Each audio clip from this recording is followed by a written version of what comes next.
The dog stopped walking the moment she entered the room. Nobody else noticed at first. The emergency ward was loud, stretched thin, 3 trauma cases landing within the same hour. But the military K9, a scarred Belgian Malinois named Coda, who had reportedly bitten 2 orderlies since arriving, went completely still. His ears lifted. His body dropped low. And then he did something that made Captain Damon Voss grab the wall for support. The dog performed a classified recognition signal, one used only between military handlers and their assigned operators, a signal that existed in no public training manual. The woman receiving it was a night shift nurse nobody had looked at twice in 6 years. Before we go any further, if you're new here, hit that subscribe button right now, because this channel is where the stories nobody tells finally get told. Tap the like button if you want more, and drop a comment with your city and country. I want to see exactly how far this story travels. Now, let's get into it. You will not want to stop watching. The overnight shift at Harlow Creek Medical Center started the same way it always did. Quiet, understaffed, fluorescent lights humming above linoleum floors that had been mopped so many times the pattern had worn off in the center of every hallway. The ER waiting room held a man with a wrapped hand, a teenager with what was probably a sprained ankle, and an elderly woman who had been sitting in the corner chair for 40 minutes and hadn't checked in yet. The dispatch radio above the nursing station crackled with updates from the wildfire burning through the hills north of Calverton, Oregon, but so far, the hospital hadn't received overflow. So far. Nora Ellison pulled on a fresh pair of gloves at the supply cabinet near Bay 4 and looked at the board. 3 occupied rooms, 1 discharge pending. She'd already handled a laceration, a suspected cardiac event that turned out to be a panic attack, and a 7-year-old with a dog bite, all before midnight. It was the kind of night that felt manageable right up until it wasn't. "You're doing that thing again," said Becca Marsh, the charge nurse, walking past with a clipboard and a thermos of coffee she never shared. "What thing?" "Staring at the board like it owes you something." Becca didn't slow down. "Go check on the guy in 4. His IV alarm's been beeping for 8 minutes, and he's too proud to push the call button." Nora went. She'd been at Harlow Creek for 6 years, long enough that the building felt like a second skin. The hallway where the cart always squeaked, the elevator that ran slow on the left side, the supply room lock that required 2 tries in cold weather. She knew the hospital the way you know a place you never planned to stay in, but somehow never left. Most of her coworkers liked her well enough. Some of them respected her. A few of them, the ones who'd been there longer and thought that counted for something, had decided years ago that Nora was the type of nurse who was fine in a pinch, but not especially remarkable. She was quiet. She didn't chase promotions. She worked nights without complaint and didn't socialize much outside the building, which some people read as unfriendly and others read as boring. "She's good with her hands," one of the senior doctors, Marcus Lyle, had said once, in the break room, not knowing Nora was on the other side of the lockers changing out of her street clothes. "But she doesn't have that instinct, you know? That thing where you just know what a patient needs before they say it. Some nurses have it, some don't." The woman who had once performed emergency surgical decompression on a collapsed lung using field-grade instruments in the back of a burning vehicle in complete darkness, with 2 team members providing cover fire 10 feet away, said nothing. She finished changing, gathered her bag, and clocked in. 6 years. She'd gotten good at saying nothing. The man in Bay 4 was named Gerald, 63, admitted for observation after a minor procedure earlier in the day. His IV alarm was beeping because the line had kinked slightly when he'd rolled his arm. Nora fixed it in under a minute, rechecked his vitals, adjusted the tape, and noted his blood pressure was creeping up a little. "Try to keep your arm straight," she said. "I was asleep," he said, defensive. "I know, you can sleep with it straight." She checked his chart. "Is the pain manageable, or are we adding something?" "I'm fine." "On a scale?" "I said I'm fine." He looked at her. "Do you have to be so literal about everything? My last nurse was more of a, conversationalist." "I'll send her in if she's available." Nora made a note and moved toward the door. "The button is right there if you need anything." He was already frowning when she left. She didn't let it land. It wasn't personal. Gerald wasn't a bad man, just a tired and uncomfortable one, which described most people in hospitals. She'd learned a long time ago to take the surface of what someone said and look underneath it for the actual need. He wasn't angry at her. He was scared about the procedure and the monitoring and the fact that his body had produced a problem that required him to be here. The sharpness was just the shape fear took in certain people. She understood that shape. She understood fear in a lot of forms. The radio traffic from the wildfire started changing around 1 in the morning. Nora heard it from the nursing station. A shift in tone, more units called, evac coordinates updated. She poured a small cup of the burned coffee from the pot nobody ever refreshed and looked at her phone. The fire had jumped the containment line near Weston Ridge. The National Guard evacuation order now included the Hartfield Veterans Recovery Center, a rehabilitation facility 12 miles north of Calverton that housed recovering active-duty military personnel and veterans in various stages of treatment. "That's going to come here," said Tomas, one of the overnight techs, reading over her shoulder. "Hartfield sends patients here when they need acute care. We're the closest hospital outside the evacuation zone." "How many patients at Hartfield?" "Varies, probably 30, 40 on any given night." Nora finished the coffee. "Tell admissions to start opening beds. We should prep at least a secondary trauma bay." Tomas looked at her sideways. "That's Becca's call." "Then go tell Becca." He went. The first transport arrived 47 minutes later. 3 veterans with smoke inhalation, one with an existing wound that had been aggravated during the evacuation, one who'd been ambulatory but had a cardiac history and needed monitoring. Becca directed the chaos from the center of the ER with her clipboard and her expressions, and the staff moved around her the way water moves around a rock in a stream, efficiently, without discussion. Nora took the patient with the wound. A young man, early 20s, who'd had a surgical repair on his leg 3 weeks prior and had, during the evacuation, tried to carry another patient. The incision had partially separated. Not catastrophic, but not nothing. "I need to look at this," Nora said, examining the dressing. "It's fine." "You walked on it." "I'm fine." She looked up at him. "You're going to tell me you're fine one more time, and I'm going to stop arguing and just fix what's there. That's the deal." He blinked. Then, slowly, something in his shoulders dropped. "Okay, yeah, it hurts." "I know." She got to work. The second transport came 20 minutes after the first. More patients. The ER tilted from manageable towards strained, the way it did when the math stopped working. Too many needs, not enough rooms, staff stretched across too many demands at once. Nora moved between bays, triaged in the hallway when she had to, kept her voice level and her hands steady. She was in the middle of charting when she heard the automatic doors slide open, and the sound that came in with the third transport was different. It wasn't louder, it was more focused. Military personnel moved differently than civilians, even injured ones, even the ones being pushed in wheelchairs. There was a quality of awareness about them, a specific kind of stillness that had nothing to do with calm and everything to do with training. She'd seen it so many times she didn't think about it anymore. She just noticed it the way you notice a change in barometric pressure. And then she heard the dog. Not barking, not whining, just the sound of claws on linoleum and a low alert sound, somewhere between a breath and a word that she had not heard in 6 years and recognized immediately.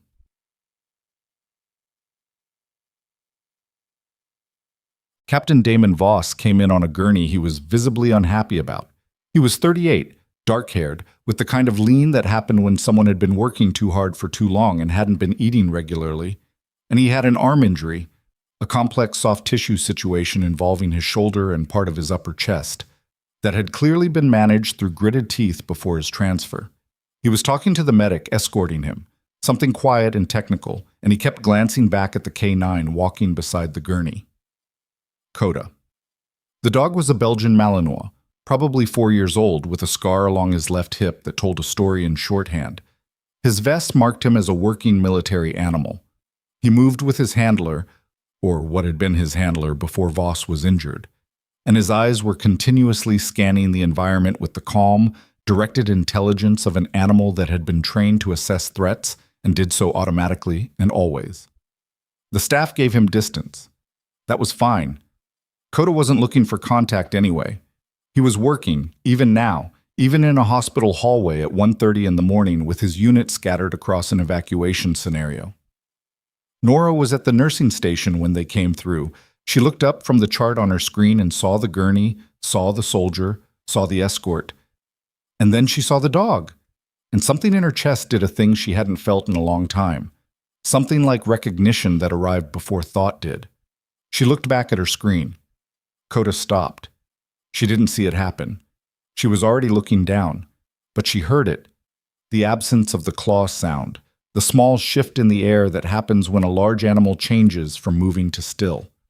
She looked up again. The dog was staring at her, directly at her, from 15 feet away, with the gurney still rolling and the escort still walking and Voss still talking, none of them having noticed yet. Coda's ears were forward. His weight had shifted back slightly. Not a defensive posture, not aggression. Something else. Something she recognized. She looked away, made herself look away. Focused on the chart, heard the gurney stop. "Hey," said a voice. Voss, talking to his escort. "Why did he stop?" A pause. The escort's voice. "I don't know, sir. Coda, come on." Silence. "Coda." Nora kept her eyes on the screen until she heard them move again. She was assigned to Damon Voss because 2 other nurses were managing the intake surge, and he needed wound assessment and a new dressing on the shoulder injury before they could get an imaging order sorted out. She took the chart and walked to Bay 6. She knocked. "Come in?" The room was small, the light lower than the hallway, and Voss was sitting up on the gurney with his good arm braced behind him and his expression set to something that was not quite cooperation. He had dark eyes, the kind that moved quickly and cataloged things.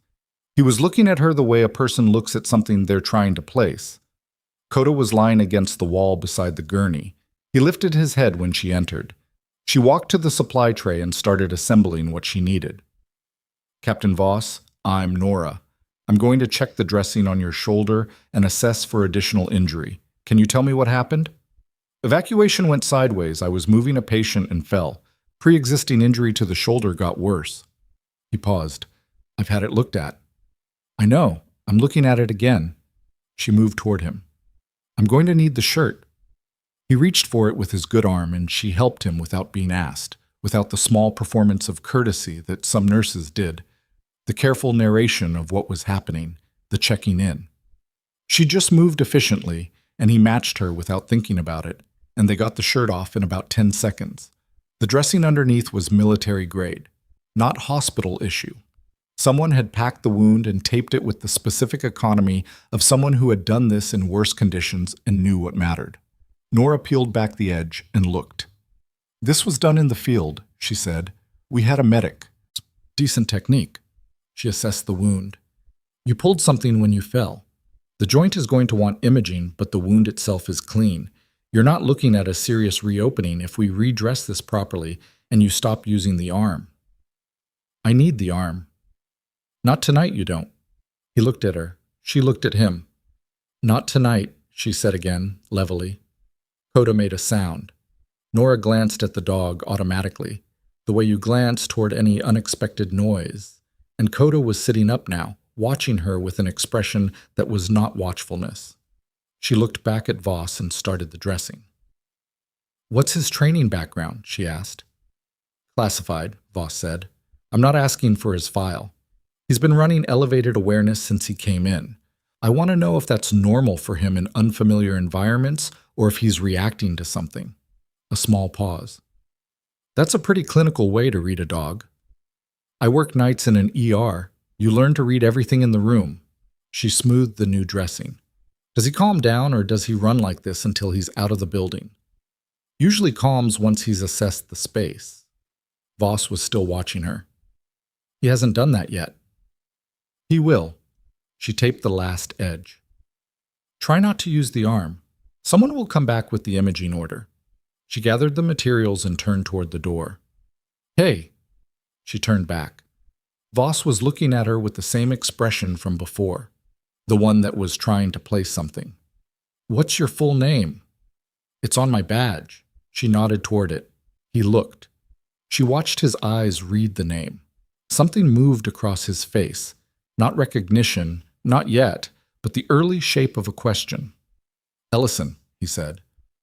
"Good night, Captain." She left before he could ask anything else. 40 minutes later, Coda escaped. That was the word the orderly used when he came running, escaped, as if the dog had performed a jailbreak, which wasn't entirely inaccurate.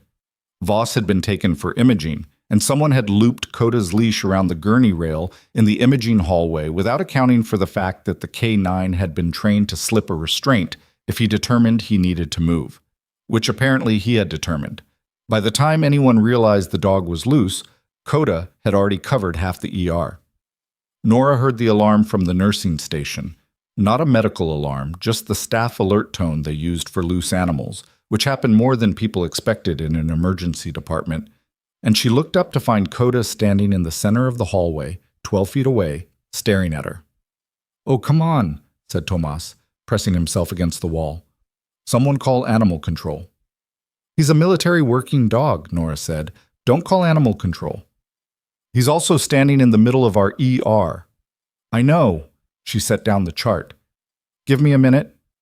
"Nora, give me a minute." She walked toward the dog. Not fast, not cautious, just walking, the way she would walk toward any situation that needed handling, steadily and without the kind of performance anxiety that animals picked up on like a frequency. Coda watched her come. His ears were forward. His tail wasn't raised in aggression, and it wasn't low either. It was level, which on a Malinois meant active processing. She stopped 3 feet away. Coda sat, and then he did it. He dropped his head low and held still for exactly 3 seconds in a position that was not a natural dog behavior. It was a trained behavior, a specific trained behavior that Nora had not seen performed by a dog outside of a combat context. Her lungs stopped working for a moment. Behind her, Tomas said, "What is he doing?" Nora said nothing.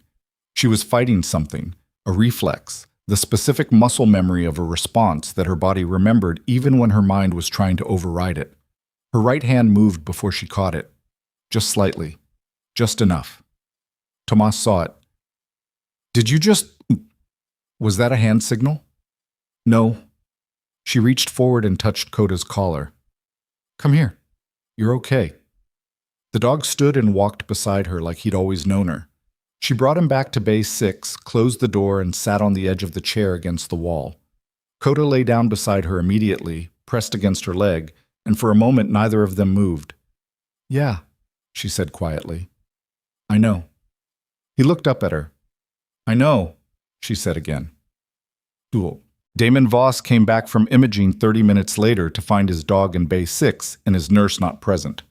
The orderly who brought him back mentioned, cautiously, that Coda had gotten loose and that the night nurse had returned him without incident. "How?" Voss asked. "She just walked up to him, and he followed her. That's pretty much all I can tell you." Voss looked at the dog. Coda looked back at him, relaxed, ears soft, calmer than he'd been since the evacuation. "Where is she?" "Probably charting. She doesn't really... She's always moving. She doesn't stay in one place." Voss looked at the door. He looked at Coda. He thought about the dressing on his shoulder, the way she'd assessed it, the specific vocabulary she'd used, the fact that she'd identified it as field work without hesitation and without making a thing of it. He thought about the hand signal he hadn't quite caught but almost had. He pulled out his phone and sent a message to a number he used for informal intelligence requests. Not official, not on the record. Night nurse, Harlow Creek Medical, Calverton, Oregon. Name, Ellison Nora. Overnight ER. Any flags? He set the phone down and lay back against the pillow. Coda put his chin on the edge of the gurney. "Yeah," Voss said. "Me too." It was Becca Marsh who said it out loud first, at 3:45 in the morning, in the break room, in that specific tone that meant she'd been thinking it for a while. "We're not equipped to handle this volume of military transfers if Hartfield stays evacuated," she said. She was talking to Marcus Lyle, who was eating a protein bar and scrolling through something on his tablet. "We don't have the staffing, we don't have the background, and we definitely don't have the protocols." "We're managing," Lyle said. We're managing because Nora's handling 3/4 of them. Becca's voice was not warm. And I don't love that. Why not? She's good. She's fine. She's solid on the basics. Becca set her thermos down. But these are complex military cases, Marcus. She doesn't have the background for... She's not making mistakes. Not yet. Becca picked up her thermos. I'm just saying it makes me uncomfortable to have someone that far outside their experience managing this level of care.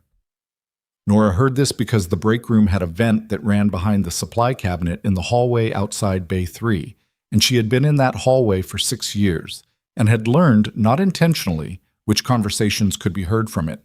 She wasn't listening on purpose. She was pulling supplies and it was just there. Becca's voice, low and certain, describing a version of Nora Ellison that was assembled from the information Becca had been given and the conclusions Becca had drawn, all of which were false. She pulled the supplies and walked back to her patient. Outside her experience, she had completed 67 combat casualty events over a deployment cycle that nobody in this building knew had happened. She had performed medical interventions in conditions that had no clinical equivalent, in places that didn't appear on maps, alongside people who no longer existed in any official capacity. She had made decisions in those moments that still came to her in the 30 seconds between sleep and waking, the specific kind of memory that doesn't care how many years you put between yourself and it. Outside her experience, she had learned a long time ago that what people thought about her didn't affect what she could do.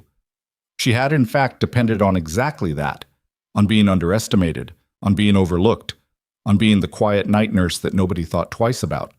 And she had built 6 years of ordinary life on the foundation of being exactly unremarkable. But something about tonight was pulling at the edges of it. The dog. The way Coda had looked at her. The hand signal she hadn't quite managed to suppress. She was being careful. She was always careful. She just needed to get through the night. Tertem. The call came in at 4:22. Not a medical call, a security call.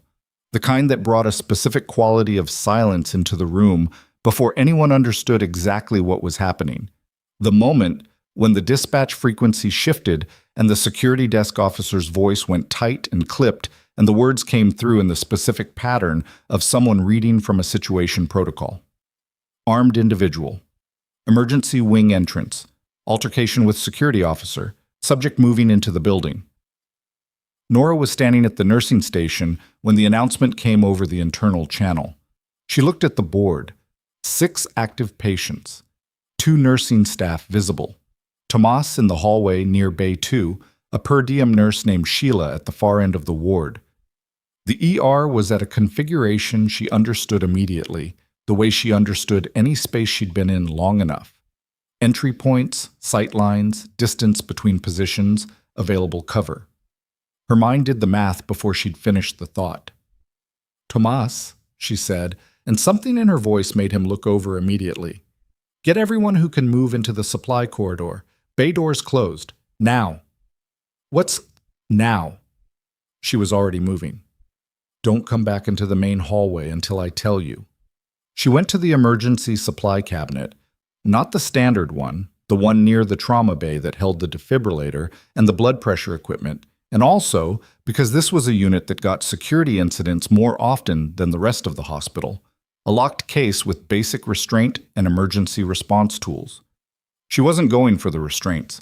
She took the wall bracket of the defibrillator, the heavy metal bracket that held the unit in place and was designed to be removed quickly for transport. She turned it over in her hands. Not a weapon. A piece of medical equipment. From Bay 6, she heard Coda bark once. Short, sharp. A signal bark. She heard Voss's voice moving, despite the arm, despite everything. What's happening? Stay in your room, she called, level and clear. Stay down and keep the door closed. Like hell. Captain Voss. Stay in your room. A pause. Yes, ma'am, he said, and she heard the door close. She positioned herself at the junction of the main hallway and the corridor to the trauma bay, a blind corner from the entrance, with a sight line that gave her 3 seconds of warning before anyone turned it. She could hear the disturbance now, not just on the radio. Footsteps. Irregular. Someone moving fast and uncertain. The particular sound of someone who was looking for something and didn't know exactly where it was. She breathed slowly. The sound got closer. She thought, absurdly and briefly, of Becca's voice. She doesn't have the background for this. Then she stopped thinking and did what she had been trained to do. The man who came around the corner was young, mid-20s, with a security officer's handgun that he was holding the way someone holds something they took rather than something they know. Too tight, too high, eyes going to it every 2 seconds like he was surprised he had it. He was agitated, breathing fast. He turned into the corridor and started moving toward the patient bays, and that was when he saw her. She was standing in the middle of the hallway. "You need to stop," she said. Her voice was completely flat. Not loud, not aggressive, just certain. He swung the gun toward her. "Get out of the—" She moved. It was not a complicated sequence. It was a short series of specific actions she had trained until they were not actions anymore, but outcomes.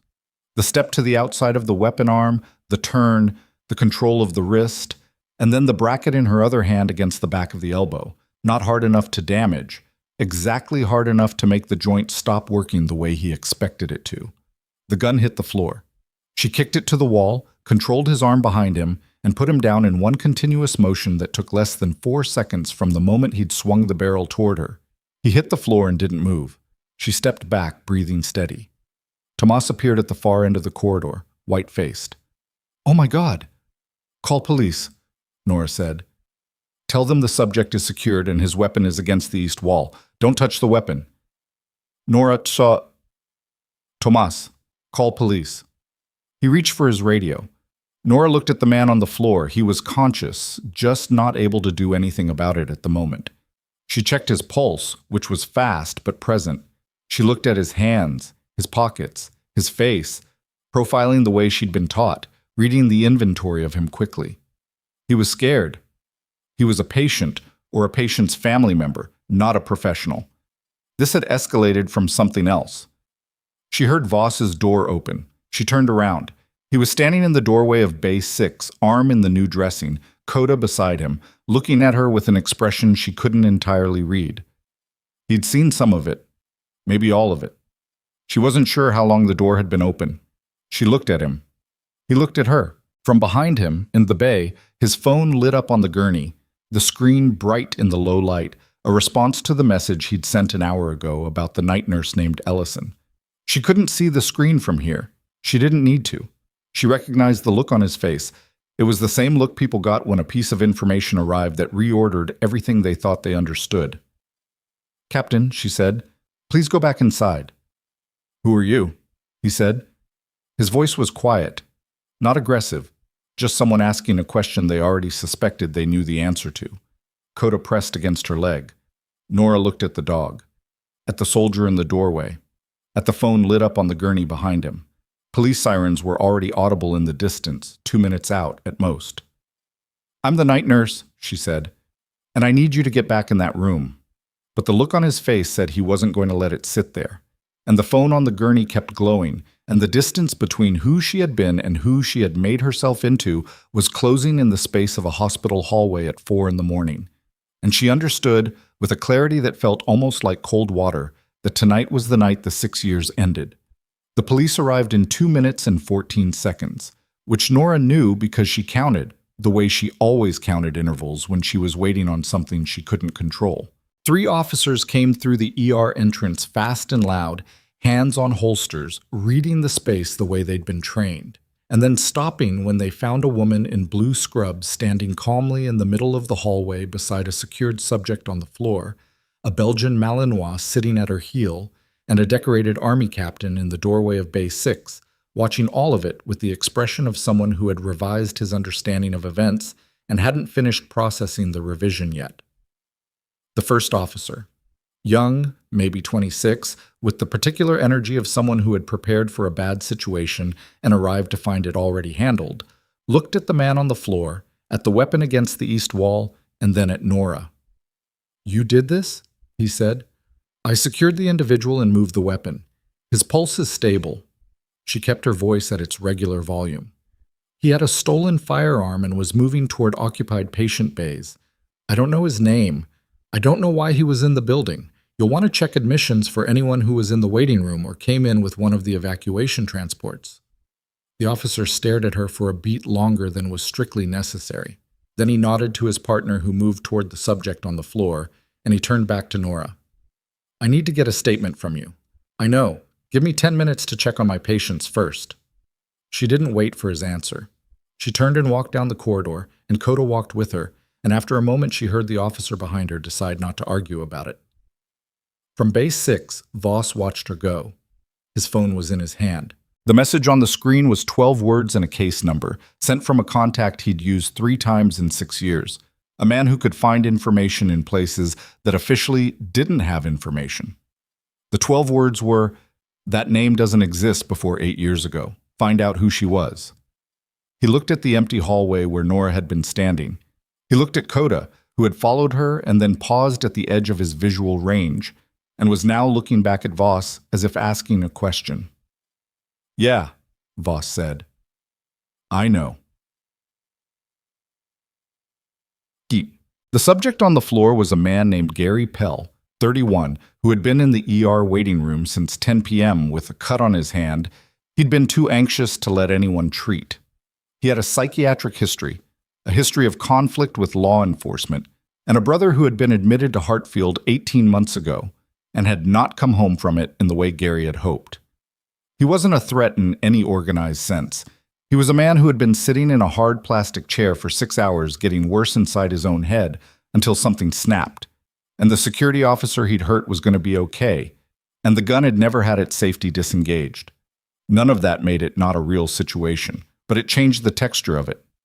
Nora sat with the officer in the break room for 22 minutes and gave her statement in the flat, specific language she'd learned to use in after-action contexts. What she saw, what she assessed, what actions she took, and in what order. The officer wrote it down and didn't editorialize, which she appreciated. Tomas stood in the doorway for part of it, ostensibly getting coffee, actually listening, and when she finished and the officer stepped out to make a call, Tomas looked at her with an expression she hadn't seen from him before. "Where did you learn to do that?" he said. "Do what?" "Nora." She looked at him. He was 28, earnest, good at his job, and he'd been working this shift with her for 2 years. She liked him. She didn't want to have this conversation. "I took a course," she said. He made a sound that was not agreement. "Tomas, I'm not asking you to tell me anything. I'm just..." He stopped. Looked at his coffee.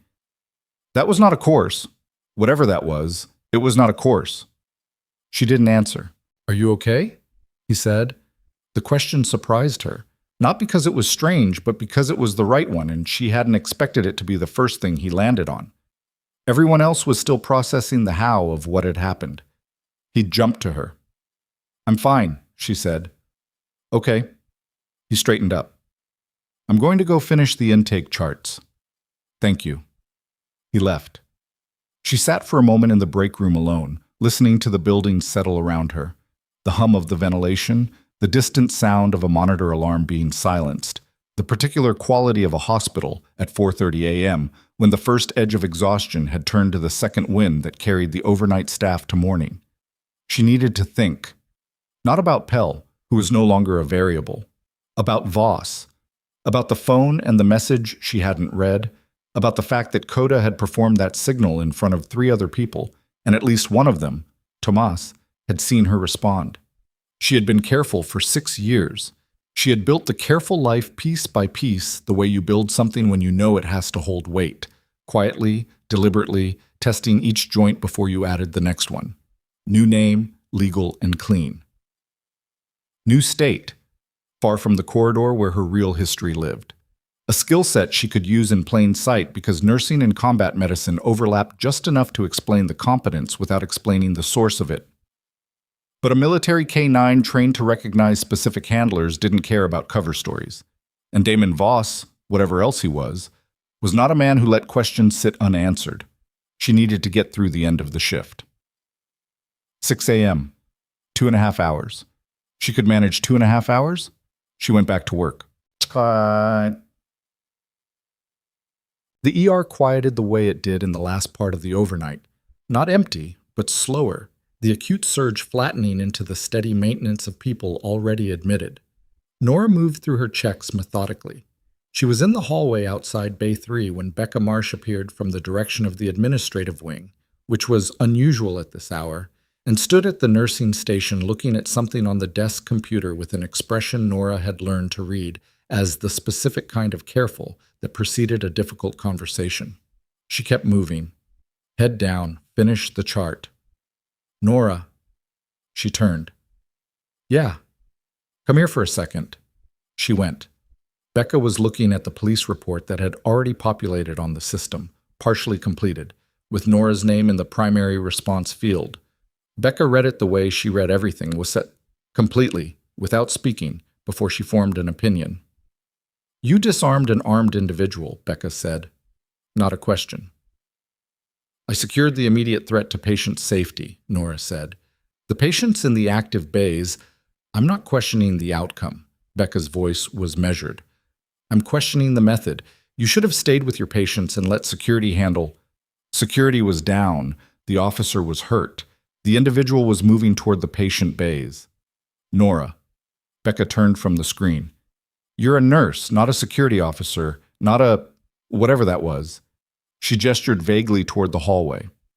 The police statement says you took him down in under 5 seconds. 4. Becca stared at her. Why do you know the exact number? Nora said nothing. This is going to require a review, Becca said. Not because you did something wrong, necessarily, but because a nurse physically disarming an armed individual that's outside the scope of practice, and I don't know how to document it, and I need to talk to the administrator. Fine. It's not fine, Nora. It's a liability question. Becca's voice dropped a register. Where did you learn to do something like that? I've taken self-defense courses. Self-defense? Becca looked at her. You took a self-defense course. Several. That looked like several. Becca turned back to the screen. Go finish your shift. I'm going to make some calls in the morning and we'll sit down before your next shift. Nora turned to go. And Nora. She turned back. Becca was still looking at the screen. I've been watching you work for 4 years. You're good. I've always said that. A pause. I just don't know who I'm saying it about.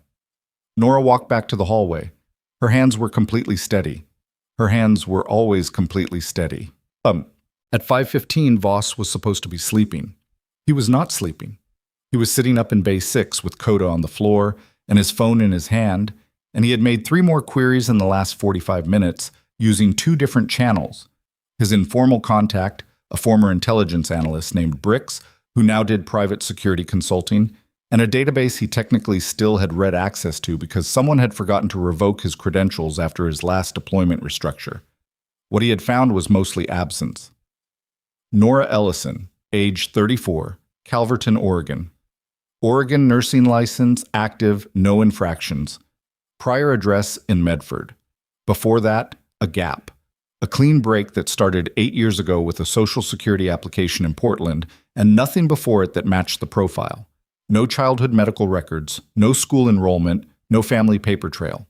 Just a woman who appeared fully formed 8 years ago with documentation that was good enough to pass standard scrutiny and would only look wrong if you knew exactly what to look for. He knew what to look for. He'd built a similar profile himself once, for a cover assignment. The seams were the same. He typed a new message to Bricks. Military combat medic background. 8 to 10 years ago, female, possible special ops attachment. K9 handler familiarity. Hand-to-hand at a serious level.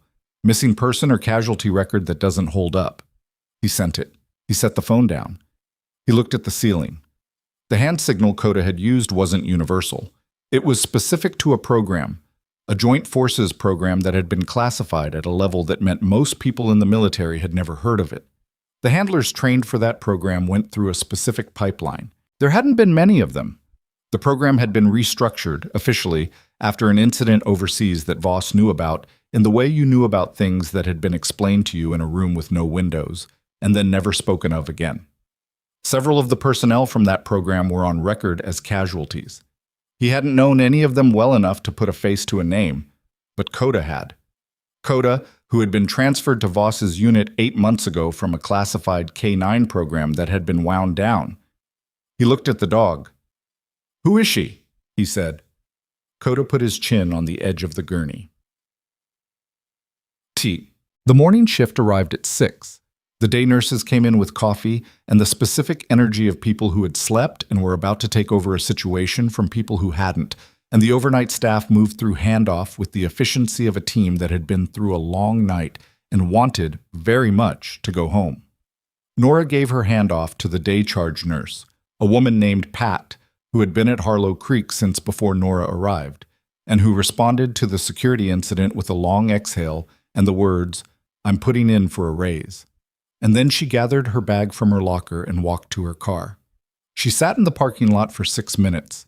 She needed to think clearly, and she needed to do it before exhaustion started blurring the edges, which it would, because she hadn't slept, and the adrenaline of the last few hours was metabolizing into something heavier. She went through the inventory of what had happened. The signal. Her response. Tomas seeing it. The phone on Voss's gurney glowing with information she hadn't been able to read, but could extrapolate. Becca's conversation. The police report with her name in it. None of these were catastrophic individually. Together, they were a pattern. And patterns drew attention, and attention was the one thing she could not afford. She had 2 options. She could wait, stay in the routine, go back to the next shift, see what Voss did with whatever information he was gathering, see what Becca's review produced. Or she could move. She had moved before. She knew how it worked. It cost something different every time. A life you'd built, a place you'd started to know. The accumulation of ordinary days that was the closest thing to safety she'd found. She had done it twice before Calverton. She didn't want to do it again. She started the car and drove home. She lived 20 minutes from the hospital in a rental house on a street with 2 oak trees and a neighbor who kept a vegetable garden and waved at her sometimes. She had chosen it because it was unremarkable, and because the landlord didn't ask many questions, and because the street had 3 exit routes. She was aware of what it said about her that she had evaluated the street's exit routes before she'd evaluated the kitchen. She changed out of her scrubs. She made coffee. She sat at the kitchen table with her hands around the mug and stared at the wall and thought about what 6 years had looked like from the inside. It had looked like this table, this mug. The vegetable garden neighbor, Pat's long exhales during handoff, Tomas and his earnest questions, the burned coffee at the nursing station that nobody ever fixed, Gerald in Bay 4, defensive about his pain level, the 7-year-old with the dog bite who had cried until Nora found a cartoon on the room's TV and then stopped immediately, the way children stopped when something more interesting appeared. 6 years of small, real things. She closed her eyes. Her phone buzzed. She looked at the screen.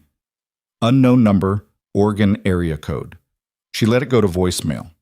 30 seconds later, a text from the same number. This is Voss. I need 5 minutes. I'm not going to report anything.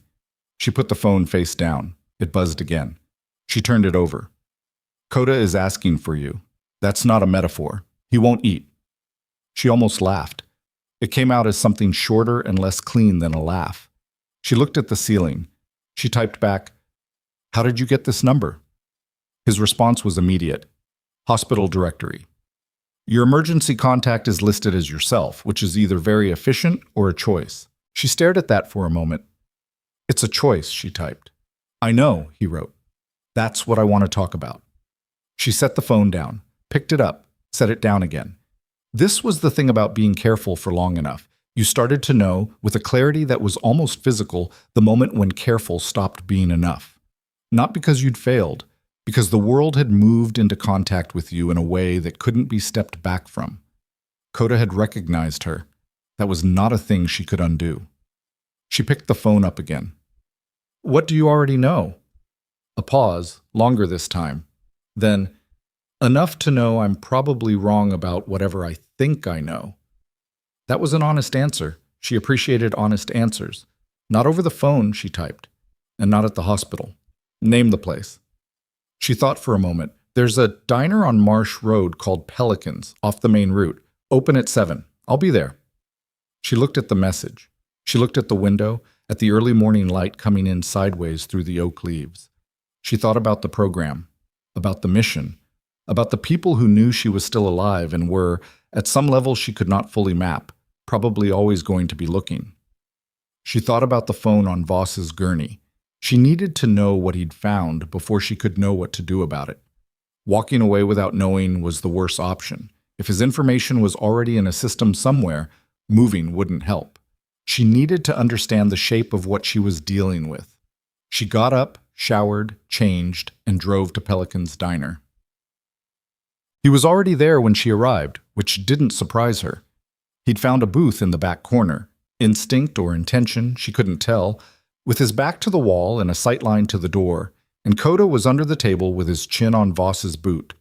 The diner was mostly empty. A weekday morning, 2 farmers at the counter and a teenager refilling coffee at the far end.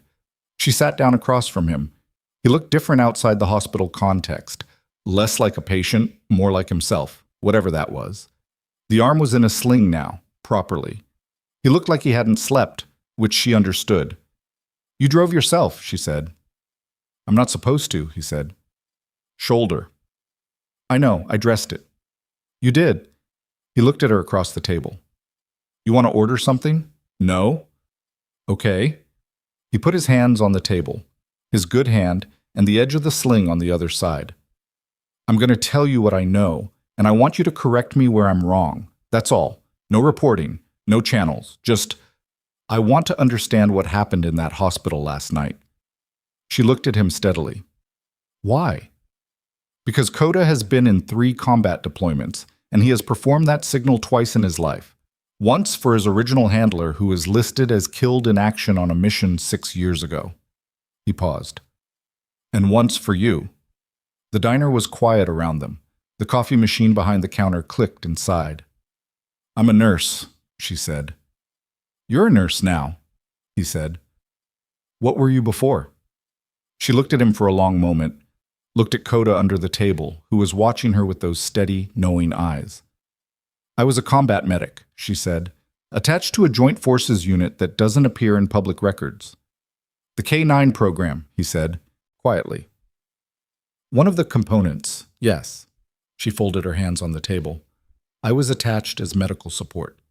I also cross-trained on the handler side because we lost our primary handler on the 3rd deployment, and someone had to step in." She looked at him. "Coda wasn't on that mission, but the program used a consistent recognition protocol across all its units. He was trained in it. So was I." "The mission 6 years ago," Voss said, "the one that ended the program." "Yes." "You were listed as KIA." "I know." "But you're not." "Observant," she said. A muscle moved in his jaw that might have been amusement. "What happened?" She looked at the window. The morning light was stronger now, the sky flat and pale over the rooftops across the street. "I found something," she said, "during the mission. Evidence of something that was happening inside the operation that wasn't authorized and wasn't legal and involved people above my rank who had the ability to make problems disappear." She paused. "Including personnel problems." Voss went very still. "Someone in your chain of command," he said. "Someone with connections to a private military contractor that was running operations parallel to ours, using our infrastructure, our intelligence, our K9 assets." She kept her voice level. "I made the mistake of making it known I'd found evidence. 24 hours later, the official record said I hadn't survived the mission." "So you ran?" "I created a record that let me stop running," she said. "There's a difference." He considered that. "The evidence. What happened to it?" "It exists," she said. "Somewhere secure, not on me. Not anywhere that can be found by someone looking for Nora Ellison." She looked at him. "Or by whoever you queried last night." He had the decency to not pretend he didn't know what she was talking about. "Bricks. I don't know his name, but the queries went through a private channel, and someone at that channel has, in the past, shared information with people who work for the contractor." She watched his face. "Not necessarily intentionally, but the pathways connect." Voss was quiet for a long moment. "How long?" he said. "Before someone follows the query back to me?" She looked at the table. "I don't know. A day. Maybe less, depending on what you found and where it's sitting right now." "I can pull the query," he said. "Can you pull it from everywhere it's already been seen?" He didn't answer. which was an answer. She looked out the window again. A truck was turning at the intersection, slow and ordinary, and the morning was doing the thing mornings did where they looked exactly like every other morning, regardless of what was actually happening inside them. "I need to know something," she said. "The people you queried, the channels you used. Is there anyone in that network who has a reason to care where I am?" "I don't know," he said. "Honestly, I didn't know any of this when I sent the queries." "I know." She looked at him. "I'm not blaming you." "That's generous." "It's accurate," she said. "You were following something that didn't make sense to you. That's reasonable. I would have done the same thing." She looked at Coda. "What I need to know now is whether the information is contained or whether it's already moving." Voss pulled out his phone. He checked something. He checked two more things, his jaw tightening incrementally with each one. Then he set the phone on the table and looked at her. "Brix responded to the query with a follow-up question 2 hours ago," he said. "Something about verifying a physical location." He turned the phone so she could see the screen. "I didn't respond, but someone else on the thread did." She looked at the screen. The thread. The follow-up message, time-stamped at 5:47 a.m., and below it, a response from a number she didn't recognize. Calverton, or confirmed. Harlow Creek Medical. Overnight nursing staff. The message had been sent 40 minutes ago. She looked up from the phone. Voss was watching her. "Someone on your thread," she said. "Who isn't you? Confirm my location to whoever Brix is reporting to." "Yes." 40 minutes ago." "Yes." She looked at the window, at the intersection, at the truck that was gone now, at the empty street in the flat morning light. She thought about the 6 years, about the table and the mug and the vegetable garden, neighbor and the burned coffee and Tomas and all of it, the entire architecture of ordinary she had built and inhabited, day by day and shift by shift, until it almost felt like something that could last. "I need to make a call," she said. She reached into her jacket pocket and pulled out a phone that was not the phone she'd used to text Voss. It was smaller, a prepaid unit, with 3 contacts in it and no other data. She had carried it for 6 years without using it. She had hoped, genuinely and specifically, that she would never use it. She dialed. It rang twice. A voice on the other end, male, careful, no greeting. "Is this active?" "Yes," she said. "Execute the retrieval. I need the package moved." A pause. "Timeline?" She looked at Voss. "How fast can these people move?" "If they're already running resources in the region?" He thought. "Hours, maybe less." She looked back at the phone. 4 hours. "Assume hostile access." "Understood." The line went dead. She put the phone back in her pocket. Voss was watching her with the same expression he'd had in the hospital doorway, the one that kept revising itself. "Who was that?" "The one person I trusted with the location of the evidence," she said. 6 years ago. He's been waiting for that call." "Is he reliable?" "He was," she said. "I'm about to find out if he still is." She stood up from the booth. "I'm going back to the hospital," she said. He stared at her. "Why?" "Because if they've confirmed my location there, that's where they'll start looking." She pulled on her jacket. "And because I have patients who don't know any of this is happening, and I'm not leaving them without cover." She looked at him. "You have a choice. You can stay out of this, which is smart, or you can help, which is complicated." "I caused this," he said. "You didn't cause it. You accelerated it." She looked at him. "There's a difference."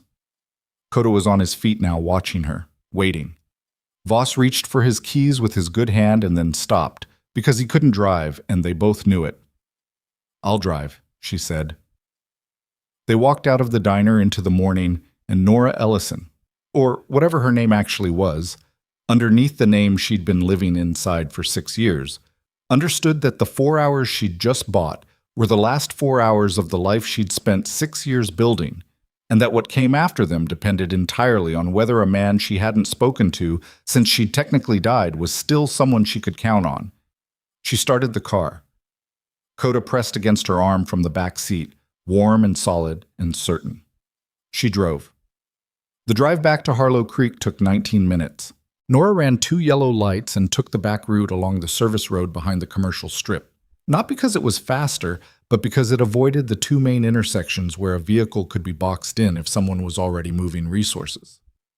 Old habit, the kind that lived below conscious thought. Voss didn't comment on the route. He sat in the passenger seat with his phone in his good hand, working through something, pulling threads, trying to trace who else had access to the query thread, sending messages she wasn't reading over his shoulder because she was driving and watching the mirrors and processing the 4-hour window she'd bought herself, which was already down to 3 hours and 41 minutes. "The number that confirmed my location," she said. "Do you know it?" "No, it's not in my contacts." Someone else had access to the thread. Bricks uses a shared platform for query responses. Other contractors can see open threads if they have access credentials. He looked at the phone. It's not supposed to work that way, but it does. So it could be anyone with access to that platform. Anyone who was looking at it in the right window. Yeah. He put the phone down. "I'm sorry. I didn't know the platform was compromised. It's not your fault." "I know. I'm still sorry." She glanced at him. He was looking straight ahead with the expression of someone doing the math on a mistake and not enjoying the total. She understood that. She'd done the same math on her own mistakes enough times to recognize the shape of it. "When we get to the hospital," she said, "I need you to stay visible. Occupied patient, standard recovery, nothing unusual. If someone is already running reconnaissance on the building, I don't want you flagged as a variable." "I'm a decorated Army Ranger with 1 working arm," he said. "I'm not exactly covert." "You're a patient who has a reason to be there. That's enough." She turned into the hospital access road. "Do not tell anyone what we talked about at the diner. Not Becca, not the police officers from earlier, not whoever you report to. Not yet." "Nora." "Not yet," she said again. "I need the 4 hours." He was quiet for a moment. "And if the 4 hours aren't enough?" She pulled into the parking lot and cut the engine. "Then we improvise," she said, "which I'm also trained for." She walked back into Harlow Creek at 7:43 a.m. through the staff entrance, swiped her badge, and went directly to the locker room to change back into her scrubs. She was not scheduled. She had just ended a 12-hour overnight shift.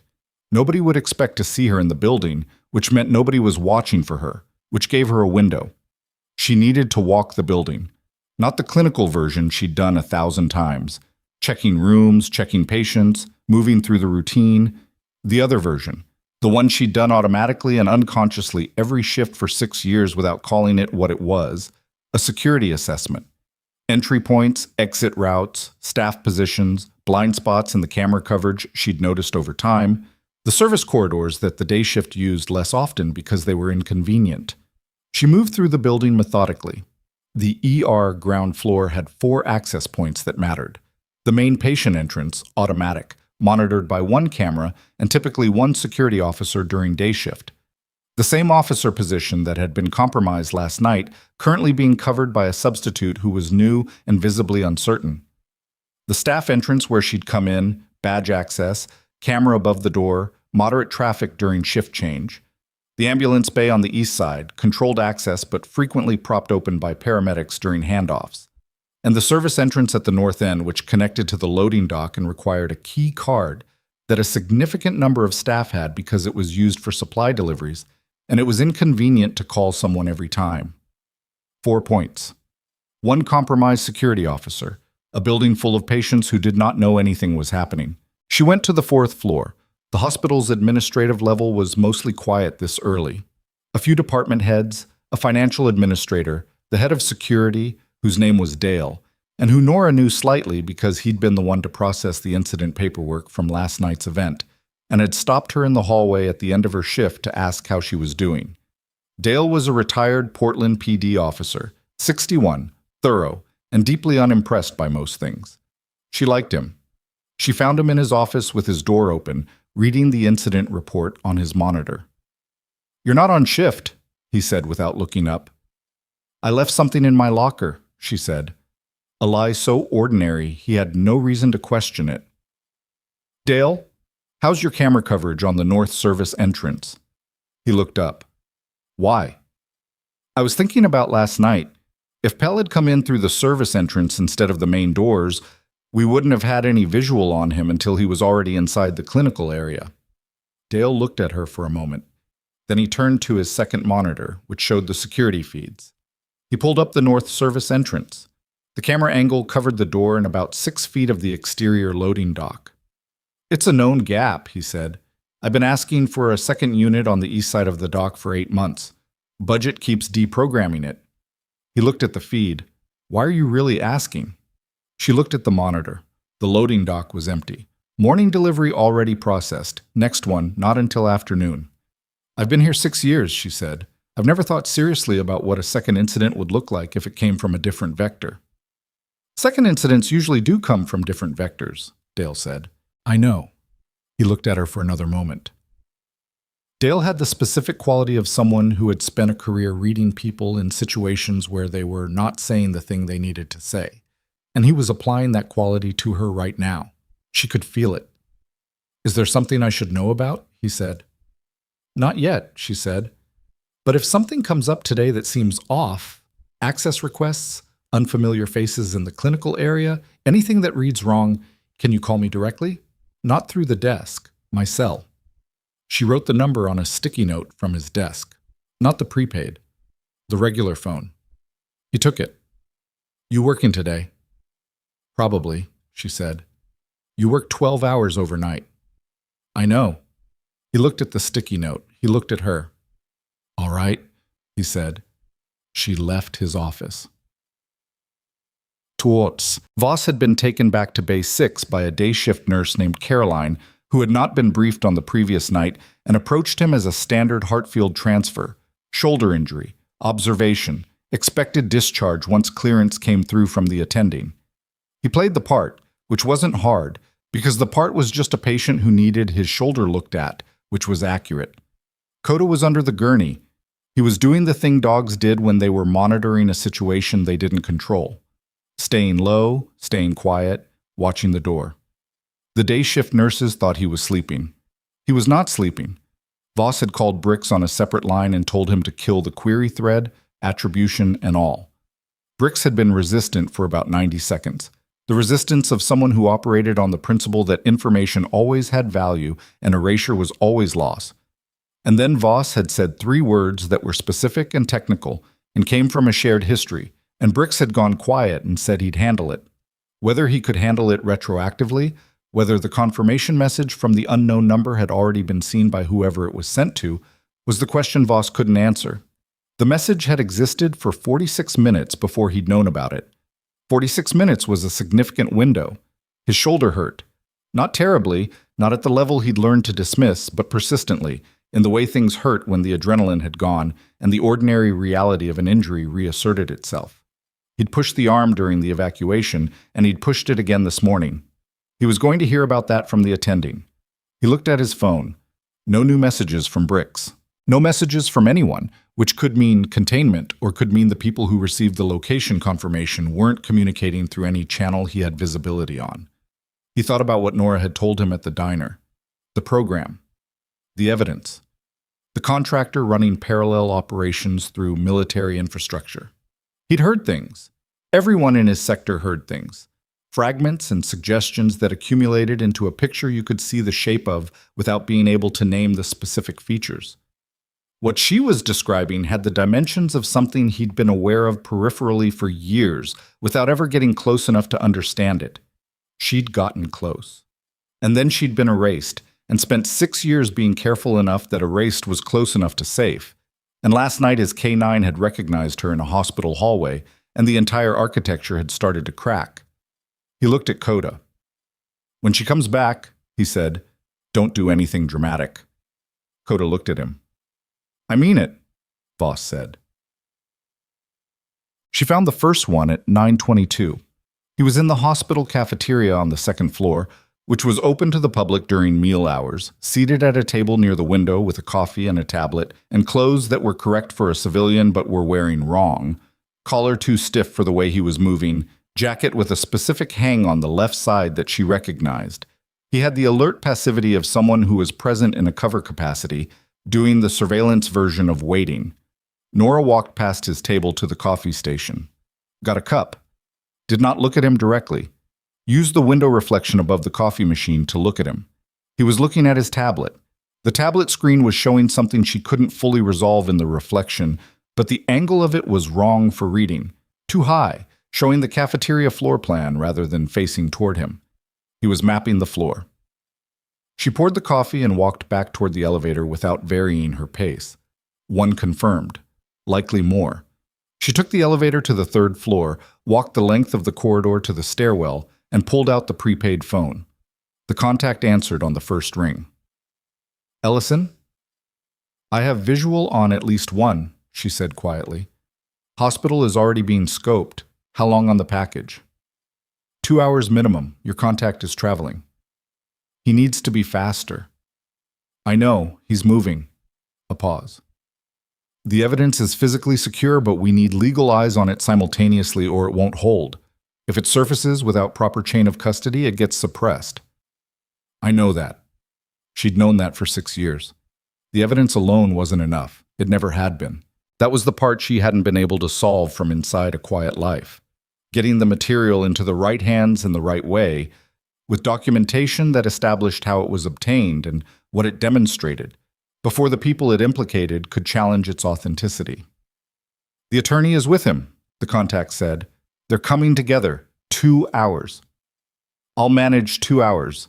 She looked at the stairwell door. If I don't call back in 90 minutes, execute the secondary. Understood. She ended the call.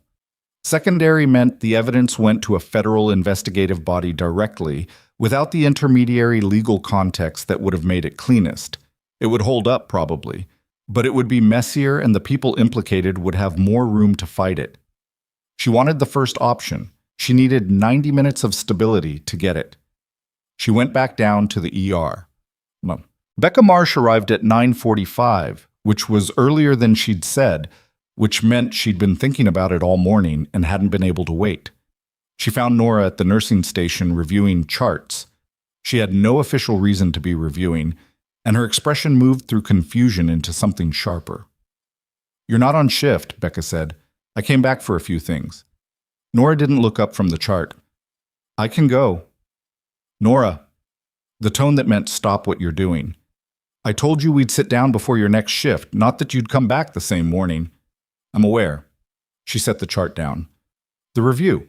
What does it involve? Becca glanced at the nurses around them, 2 within earshot. My office. They went. Becca's office was a small room off the main corridor with a window that looked into the hallway, which Nora had always thought was impractical for private conversations. She sat in the chair across from Becca's desk and kept her position angled toward the door. The incident last night, Becca said, settling into her chair. I spoke with the administrator this morning. The formal position is that you acted outside your scope of practice. I understand. The informal position is that you probably saved someone from getting shot. Becca folded her hands. The problem is that those 2 positions don't fit in the same sentence, and I have to document one of them. Document whatever you need to document. Becca looked at her. You're not worried. I'm a nurse who responded to a threat to patient safety with the tools available to me. If the review determines that was inappropriate, I'll accept the finding. The tools available to you, Becca repeated slowly. You used a defibrillator wall bracket and a technique that the officer who took the report described as, she looked at her notes, consistent with advanced combatives training. That's his language. He's not wrong. Where did you get advanced combatives training, Nora? She looked at Becca. She looked at the hallway through the window. She looked at the clock above Becca's desk, which read 9:51.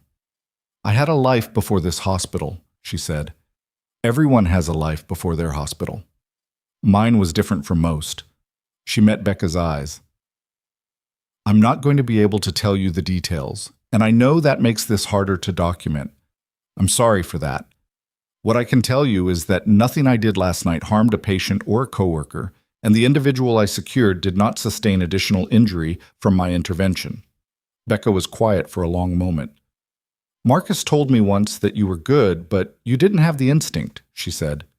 The thing where you know what someone needs. Nora waited. He was wrong, Becca said simply. You've always had it. I just couldn't figure out where it came from. She picked up her pen. I'm going to document it as an emergency response action pending review. That keeps you employed while we sort it out. She paused. Is there anything you need to tell me right now? About anything? The clock read 9:53. Not right now, Nora said. That's a strange answer. I know.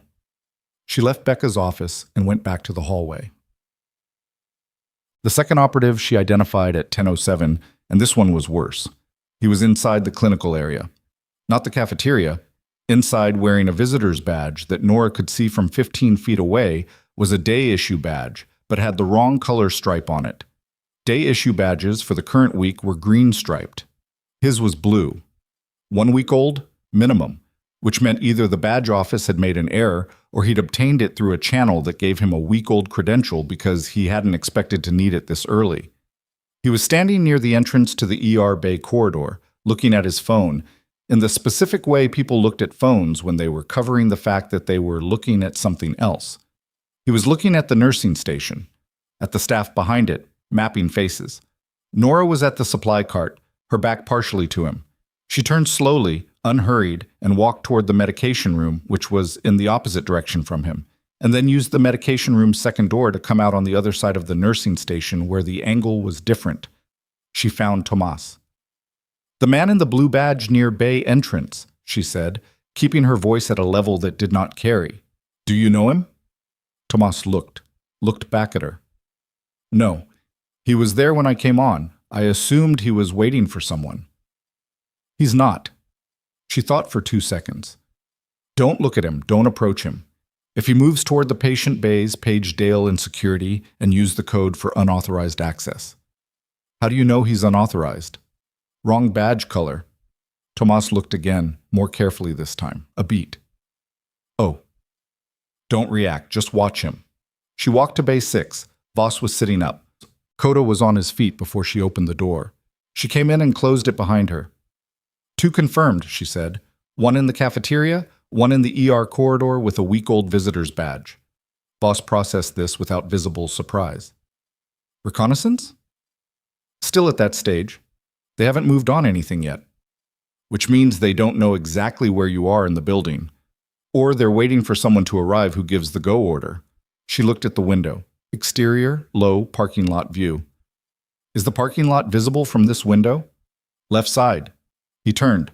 White truck, 3 cars from the access road. It's been there since I got back. Engine ran for 2 minutes when we pulled in, then stopped. No one got out. She looked. White pickup truck, Oregon plates. Parked at an angle that gave the driver a sight line to both the main entrance and the staff entrance. 3 assets, minimum. Possibly more she hadn't identified. The window was down to 1 hour and 37 minutes. I need to reach Dale, she said.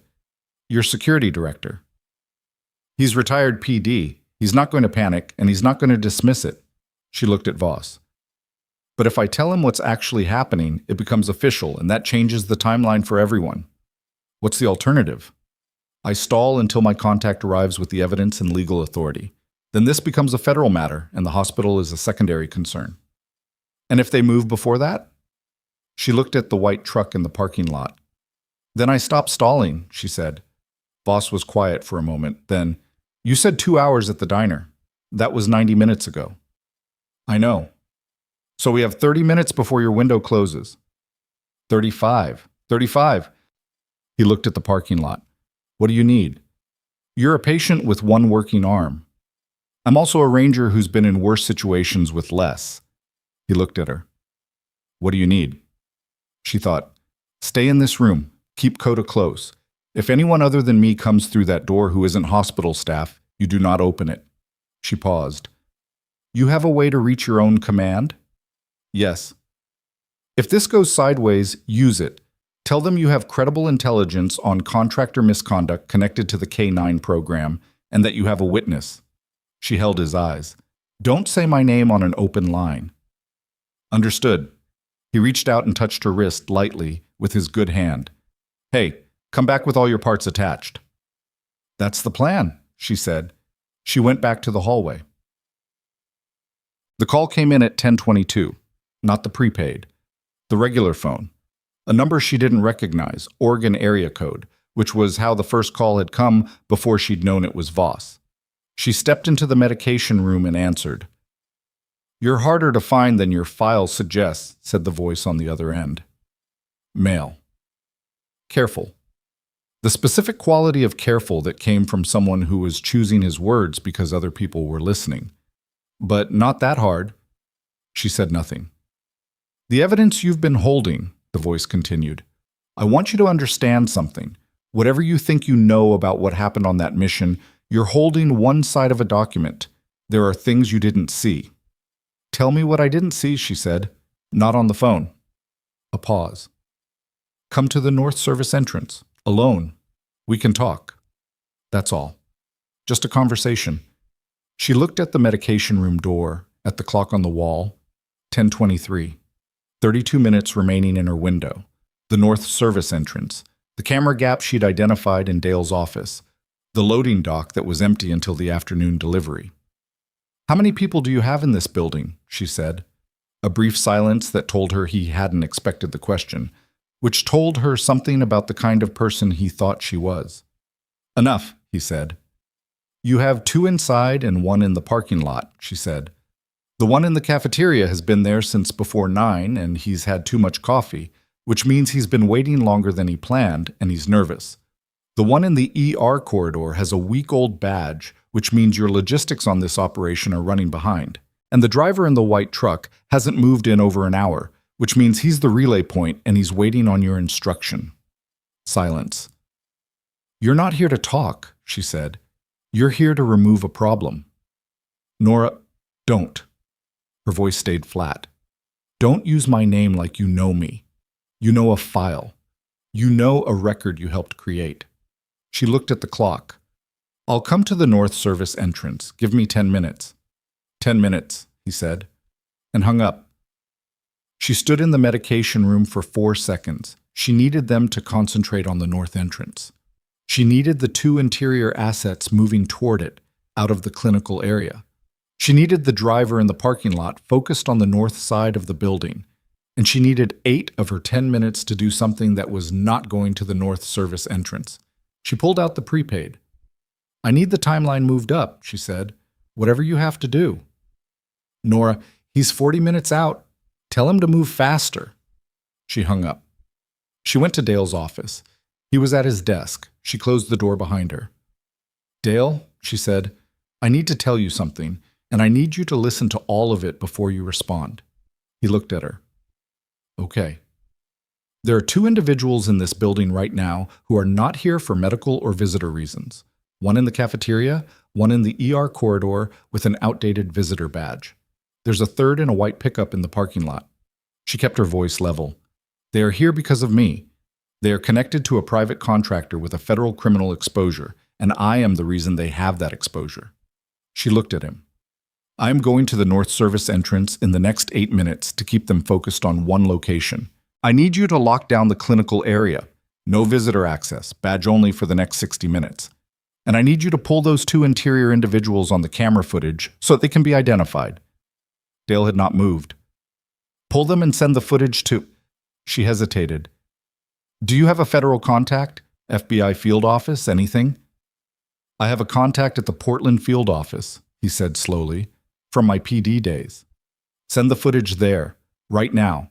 Flag it as connected to a private military contractor operating under federal jurisdiction." She looked at the clock on his wall. "And Dale," she reached into her jacket pocket and put the prepaid phone on his desk. "If I don't come back through the north entrance in 20 minutes, call the last number dialed on that phone. Tell them the situation is active and give them this address." Dale looked at the phone, looked at her. "Who are you?" he said. "I'm the overnight nurse," she said. "I just have a complicated past." She left. The North Service corridor was a long, straight passage that connected the main building to the loading dock through a fire door and then a secondary door to the exterior. Concrete walls, no cameras past the first fire door, overhead fluorescents that buzzed slightly in the cold. She'd walked it dozens of times during long shifts when she needed to think, and the main hallways were too populated. She pushed through the fire door and stopped. He was already there. Not at the exterior door. Inside. Standing at the midpoint of the corridor, which meant he'd come in before she'd called, had been in position, had used the service entrance while she was talking to him on the phone. Either a second route into the building she hadn't accounted for, or a key card obtained through an access Harlow Creek didn't know had been compromised. He was 52, or close to it. Gray at the temples, military build running slightly to civilian, wearing clothes that were identical to the surveillance operative in the cafeteria. Correct cut, wrong weight. Behind him, at the exterior door, she could see the shape of someone else through the frosted window panel. Two at the entrance. Possibly the driver had repositioned. She looked at the man in front of her and put together the face against the description she'd been carrying for 6 years, the name she'd been given in a classified debrief before everything fell apart. Halstead, she said. He blinked. He hadn't expected the name. He'd expected to be anonymous. You know who I am? I knew who you were before I knew you were coming, she said. I just didn't know the face. She looked at him evenly. Victor Halstead, Director of Field Operations, Vantage Meridian LLC, responsible for the parallel operation running through the K9 program's intelligence infrastructure. 6 counts of sanctioned, unauthorized use of military assets. And she paused. The falsification of casualty records to eliminate a witness. His expression didn't change. That's a story. I have documentation. Documentation that hasn't surfaced in 6 years. Because I was waiting for the right moment. She kept her hands loose at her sides. This is it. He looked at her with something that was not quite contempt and not quite respect. The evidence you have is 6 years old. Chain of custody is unverifiable. Any attorney we put on it will have it excluded in pretrial. You'd be surprised what holds up when the collection methodology is documented from day one by a legal professional who's been maintaining the record in parallel. She watched his face. I didn't just hide the material, Victor. I documented the hiding. Something moved behind his eyes. You were thorough, he said. I was trained well. She let that sit for a moment. The federal contact your people intercepted this morning. That wasn't the contact. That was a forward address. Misdirection while the actual submission moved through a separate channel. She was bluffing on the timeline. The evidence wasn't submitted yet. Her contact was still 40 minutes out. But Halstead didn't know that. And in the 2 seconds it took him to calculate it, she saw something shift in his posture. A small recalculation. The way a person's weight changes when the ground they were standing on turns out to be less solid than expected. Then he nodded to the person behind the frosted door. The door opened. And the person who came through it was not the parking lot driver. It was Tomas. He was being held by someone she hadn't seen, a 4th operative, inside the building through the exterior entrance, who had Tomas's arm behind his back and a hand at his collar, and the specific expression of someone executing a prepared contingency. Tomas's face was white. Nora, I'm sorry. I didn't. He came through the dock and I was. It's okay, she said. Her voice stayed completely level. Tomas, look at me. You're okay. The documentation, Halstead said. Or he gets hurt. She looked at Tomas, at the operative behind him, at Halstead in front of her. She looked at the corridor, concrete walls, fluorescent lights. 1 fire door behind her, 1 exterior door ahead. No cameras. No witnesses except the ones in this hallway. She had 28 minutes left on the window she'd told her contact she needed. She thought about Becca's words, outside her experience. She thought about the thing she'd been about to do, which was going to hurt and was not going to be clean and was not going to look anything like the version of herself she'd spent 6 years building. She thought about Tomas, who had asked her this morning if she was okay, and meant it, and who did not deserve to be standing in a service corridor at 10:31 in the morning being used as a leverage point by a man who'd had her declared dead 6 years ago. She dropped her shoulders. All right, she said to Halstead. I'll tell you where it is. She took 1 step toward him, and Coda came through the fire door behind her like a controlled detonation. She had not told Voss to come. She had specifically told him to stay in the room, but the fire door swung open and the K9 was moving. Not at Tomas, not at Halstead, but at the operative holding Tomas, with the specific targeting that came from years of trained threat assessment and the ability to read exactly who in a room was causing harm. And before anyone fully processed what was happening, the operative's grip on Tomas came apart, and Tomas went sideways against the wall, and Nora was already moving. She went for Halstead. Not to take him down. She knew better than to close on the primary in an unsecured space with unknown additional elements. She went for the phone in his jacket pocket, the left side where she'd seen him touch it once, and she got it, and she pivoted away, and she put the fire door between them in 2 steps. Voss was in the doorway, with his good shoulder against the door frame, pale from moving faster than his injury wanted him to, and he looked at her, and she looked at him, and she held up Halstead's phone. "Go," she said. "Where?" "Back through the building, now!" She could hear Halstead behind the door, not panicked, reorganizing, giving short commands. Coda had bought her 15 seconds, and she needed every one of them. She pulled the prepaid from her pocket as she ran. "Change of status," she said when the contact picked up. "Active. I need the timeline in 30 minutes, or it's secondary. Tell me you can do 30 minutes. A pause that lasted 2 seconds too long. "I can do 30 minutes, the contact said. She ran.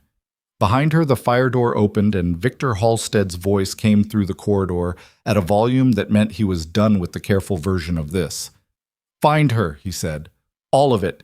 Now." She ran back through the building the way she'd planned exits for 6 years. Not the fastest route, the safest one. Through the secondary stairwell that came out near the radiology corridor on the ground floor, away from the main ER flow, away from the cafeteria where the first operative was still positioned, or had been 20 minutes ago when the situation had still been something she could manage with patience. It wasn't that anymore.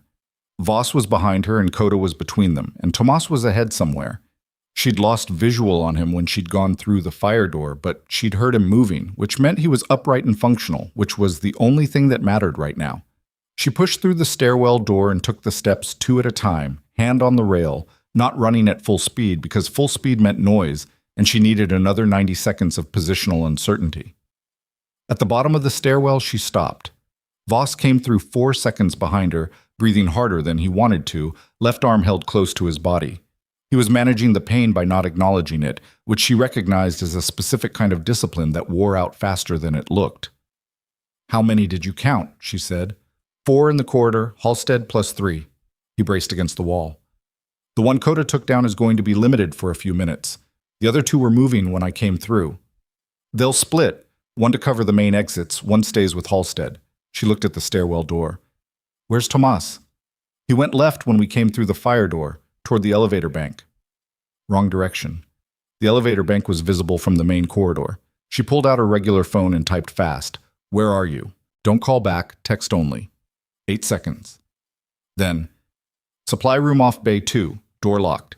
There's someone in the main hallway who isn't staff." She typed, "Stay there. Door stays locked until I tell you." She put the phone away. "Dale should have the clinical area locked down by now," she said. "If his badge system is working correctly, Halstead's people can't access the patient bays without triggering an alert." She looked at Voss. "Your shoulder is fine." "It's not fine. It's functional." He met her eyes. "Where are we going?" She thought for 2 seconds. She had Halstead's phone. That mattered. Not for the contacts in it, which would be sanitized, but for the device itself, which had a location service running and a 2-factor authentication app that told her Halstead was actively logged into a secure operations platform. She'd seen the notification when she'd grabbed it. If that platform was open, and if the right person accessed it in the next 20 minutes, it would contain communications, task assignments, operational orders, exactly the kind of secondary documentation that made evidence unassailable. She needed someone who could access it without triggering a remote wipe. "I need a secure connection and someone who knows federal cyber protocols," she said. Voss looked at her. "I know someone." "Reliable?" "She's JAG, currently attached to the regional command structure. She's been looking for a reason to open an investigation into Vantage Meridian for 8 months. His voice was flat and certain. "She's reliable." "Call her," Nora said. "Don't explain everything. Tell her you have device access to an active Vantage Meridian operations account, and you need her to coordinate with a federal receiving party in..." She checked the time. 22 minutes. He was already dialing. Dale had done exactly what she'd asked. The clinical area was in soft lockdown. No announcement over the PA, no visible security theater, just the badge reader switched to restricted access, and Dale himself positioned at the nursing station with the quiet authority of someone who had handled situations that were significantly worse than this one and had learned that visible calm was its own form of crowd control. The cafeteria operative had been picked up on camera trying to access the ER corridor and finding the badge reader locked, and had retreated toward the main lobby where he was currently standing near the reception desk with his phone out, recalculating. Dale had the footage. He'd sent it to his Portland contact at 10:38, flagged as urgent, with a brief notation that described a potential federal jurisdictional matter. The contact had called back within 4 minutes, which told Nora, when Dale relayed this in the 60 seconds she spent at his desk, that the contact either recognized the Vantage Meridian name or had been watching for something adjacent to it. "He's sending 2 agents from the Portland field office," Dale said. 90 minutes out. "I need 30, she said. "I told him that. He said 90 is what he has." She looked at the clock. 10:44. Her contact with the evidence was due in 18 minutes if the new timeline held. The JAG officer Voss had reached, a major named Reyes, who had responded to Voss's call with the specific efficiency of someone who had been waiting for this exact phone call, was coordinating remotely, had flagged the device for a protective hold with federal authority, and was working to ensure that any remote wipe order from Vantage Meridian's operations center would be intercepted before it executed. That was the part that could fail. Remote wipes were fast. If someone at Vantage Meridian realized the device was missing and acted before Reyes's hold was in place, the operations platform data was gone. "I need 5 minutes with the phone," she told Dale. "Somewhere the signal won't be monitored." He pointed at the security office without saying anything. She went. She sat at his desk and looked at Halstead's phone. She understood the risk of interacting with it before Reyes had the protective architecture in place. Any significant action could trigger an alert on Vantage Meridian's end. But she'd seen the notification when she grabbed it. The operations platform session was still open. If she could navigate to the task log without triggering a security flag, she could photograph what was there before any wipe cleared it. She navigated carefully, not opening new menus, not logging into anything, just looking at what was already visible on the open session, the task assignments that were already rendered on screen, the communication thread already loaded. She photographed each screen with her personal phone. 12 screens. Names, dates, operational coordinates, references to the K9 program by its classified designation, which was itself evidence that Vantage Meridian had access to information it should not have had. And at the bottom of the communication thread, a message sent 3 days ago from an account identified only by an internal designation number. But the message referred to a location, a timeline, and a personnel action against a target identified by a case number she recognized because it was the case number assigned to her falsified casualty record. They'd been tracking her for 3 days before Coda's signal had made it urgent. She hadn't triggered this. The K9 program restructure had. Someone reviewing the program's history had flagged an anomaly in the handler recognition protocol, a ghost match to a personnel record that was supposed to be closed. It had taken them 3 days to run it to an address. She would have had 3 more days if she hadn't been standing in the right hallway at 1 in the morning. She sent the photographs to 3 separate secure addresses and then powered down her personal phone. She walked back out to Dale. "The man in the lobby," she said. "The one from the cafeteria." "Still there." "When the federal agents arrive, he needs to be on site. Don't let him leave the building." She looked at Dale. "You can do that within your authority as security director. Suspicious person, wrong credentials, potential connection to last night's incident." Dale thought for approximately 1 second. "I can do that." "Don't approach him alone. I have 2 officers on site." He looked at her steadily. "Where are you going?" "To meet someone at the North Service entrance," she said. "That's the second time you've gone to the North Service entrance this morning." "I know." "Is it going to go better this time?" She looked at him. "Yes," she said.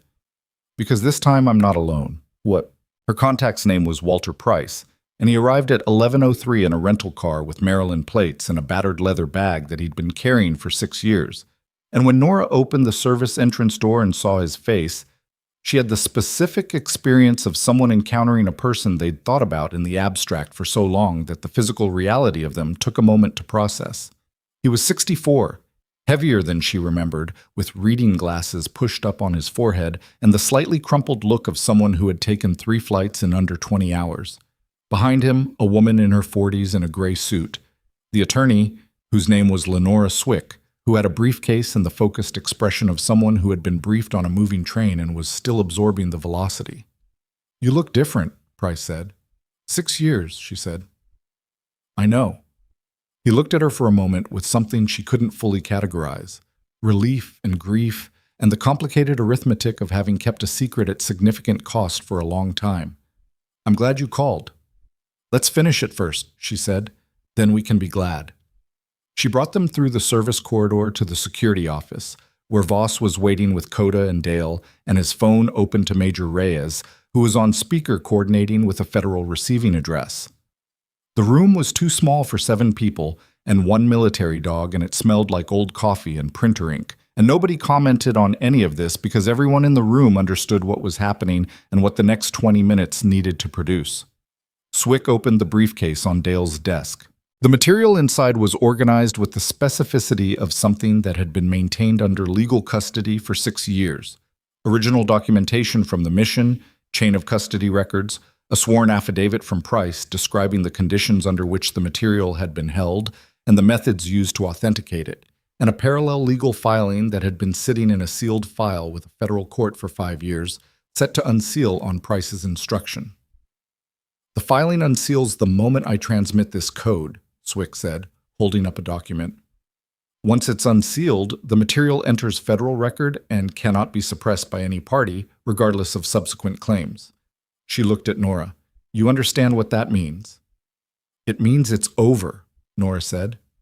"It means it's public," Swick corrected, "which is not quite the same thing.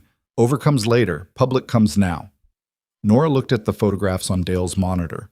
The footage of the cafeteria operative, the footage of the corridor operative, the white truck in the parking lot, which was, according to Dale, still there. She looked at Halstead's phone, which Reyes had now successfully placed under a federal device hold, meaning any remote wipe order would be routed to a federal intercept instead of executed. She looked at Voss, who was standing with his good arm against the wall and his eyes clear, running the room the way someone ran a room when they'd committed to a position and were managing the variables around it. She looked at Price. "Do it," she said. Swick transmitted the code. Boet. The unsealing took 4 minutes to propagate through the federal system. 4 minutes in which the room was mostly quiet, Coda pressed against Nora's leg. Someone's phone producing a notification that nobody checked. At 11:17, Swick's phone lit up with a confirmation from the court's electronic filing system, and she turned the screen so Nora could see it. The filing was public. 6 years of documentation, mission records, evidence of unauthorized contractor access, falsified casualty reports, communications implicating Vantage Meridian's operations in the unauthorized use of classified military infrastructure was now in federal record, time-stamped, authenticated, and accessible to any federal investigative body with standing to review it. "Reyes," Voss said to the phone, "it's done." "I see it," Reyes said from the speaker. She sounded like someone who was trying to be professionally measured and was not entirely succeeding. "I'm coordinating with the FBI field office now. We have a federal hold on Halstead and any Vantage Meridian personnel on site. Local law enforcement is being notified for assistance." A pause. "Tell your witness she has full protective status under federal jurisdiction as of this moment." Nora sat down on the edge of Dale's desk. She wasn't sure she'd planned to sit down. Her legs just made the decision. Price put a hand on her shoulder briefly and then took it away, which was exactly the right amount. She appreciated that about him. He'd always known what the right amount was. "It's not over," she said, mostly to herself. "No," Price agreed, "but it's different now." Different was accurate. For 6 years, the weight of it had been the possibility, the thing that lived in the back of every ordinary day, The background frequency of being a person who could be erased again if the wrong person looked in the right direction. That possibility had a specific gravity to it. It changed how you moved through a room and how you held a conversation and how much of yourself you put into anything, because the more you put in, the more it would cost when you had to leave it. That possibility was now federal record. It didn't disappear, but it changed shape. Victor Halstead was located in the hospital's administrative wing at 11:29 by two of Dale's security officers and a Calverton police officer who had been on site since the previous night's incident and had stayed when Dale asked him to. Halstead was not running. He was standing near a window in the corridor outside the administrative offices with his phone in his hand and an expression that had settled into something flat and deliberate. The expression of someone who had run the numbers and understood that the numbers had changed. Dale's officer informed him that he was being detained on behalf of federal authorities pending the arrival of FBI agents from the Portland field office. Halstead looked at the officer. He looked at the phone in his hand, which was not the phone Nora had taken, a secondary device, which told her he'd been prepared for the loss of the first one, but hadn't been prepared for what she'd photographed on it before he lost it. He looked down the corridor. "I want an attorney," he said. "Yes, sir," the officer said. "You can make that call once the federal agents arrive." Halstead looked at the window. The cafeteria operative had already been taken into custody by the second security officer and the Calverton police officer, walked out of the main lobby with a hand at his elbow and a minimum of drama, the way you handled someone who was calculating odds and had concluded that physical resistance was not in his interest. The corridor operative had been located in the stairwell, moving back toward the service entrance, and had been met there by Dale himself. The parking lot driver had not been located. This bothered Nora. She was in the security office when Dale's radio reported the driver's absence. The white truck was still in the lot, engine off, but the driver's seat was empty.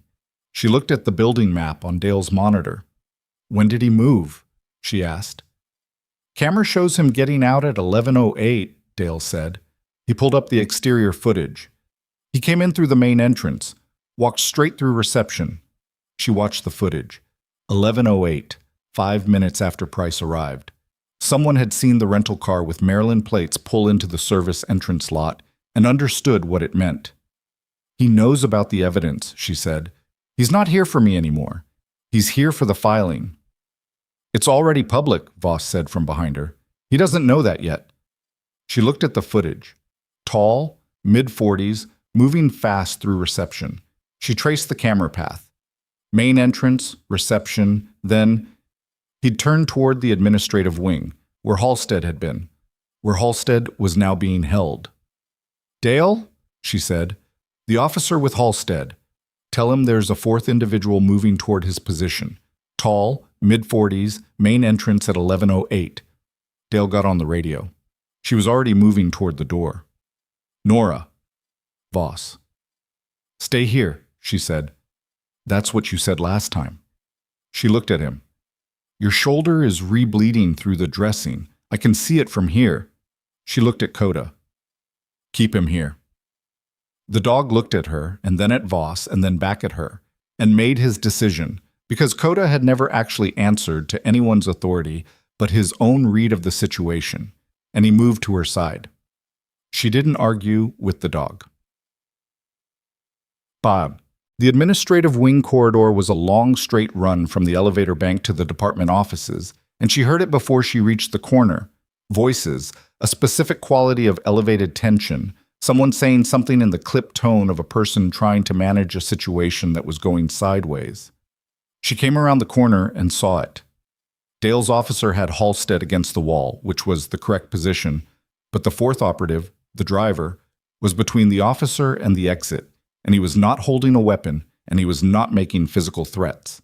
He was showing something on his phone to the officer, speaking quickly, with the specific authority of someone presenting credentials that made the officer uncertain.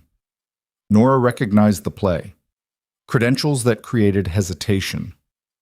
Law enforcement credentials, probably, or something designed to look like them. The goal was to create enough uncertainty to buy 30 seconds of distraction and walk Halstead out of the wing before the federal agents arrived. She kept walking toward them. The driver saw her. Halstead saw her. The officer saw her, and his face showed relief before he could manage it, which told her the credentials had been working. "Those aren't federal credentials," she said to the officer, walking toward the group without slowing.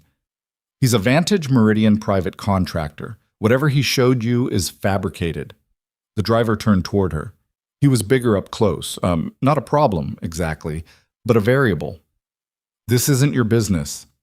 You've been parked outside this hospital for 3 hours, confirming my location to a man who had me declared dead 6 years ago," she said.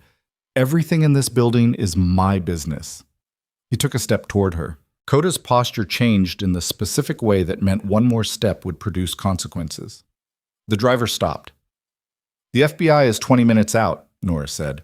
"Whatever Halstead promised you for this operation, it doesn't cover what you're currently standing in. You detained a civilian employee of this hospital. That's a federal charge. You used fabricated law enforcement credentials to obstruct security personnel. That's a second one." She looked at him steadily.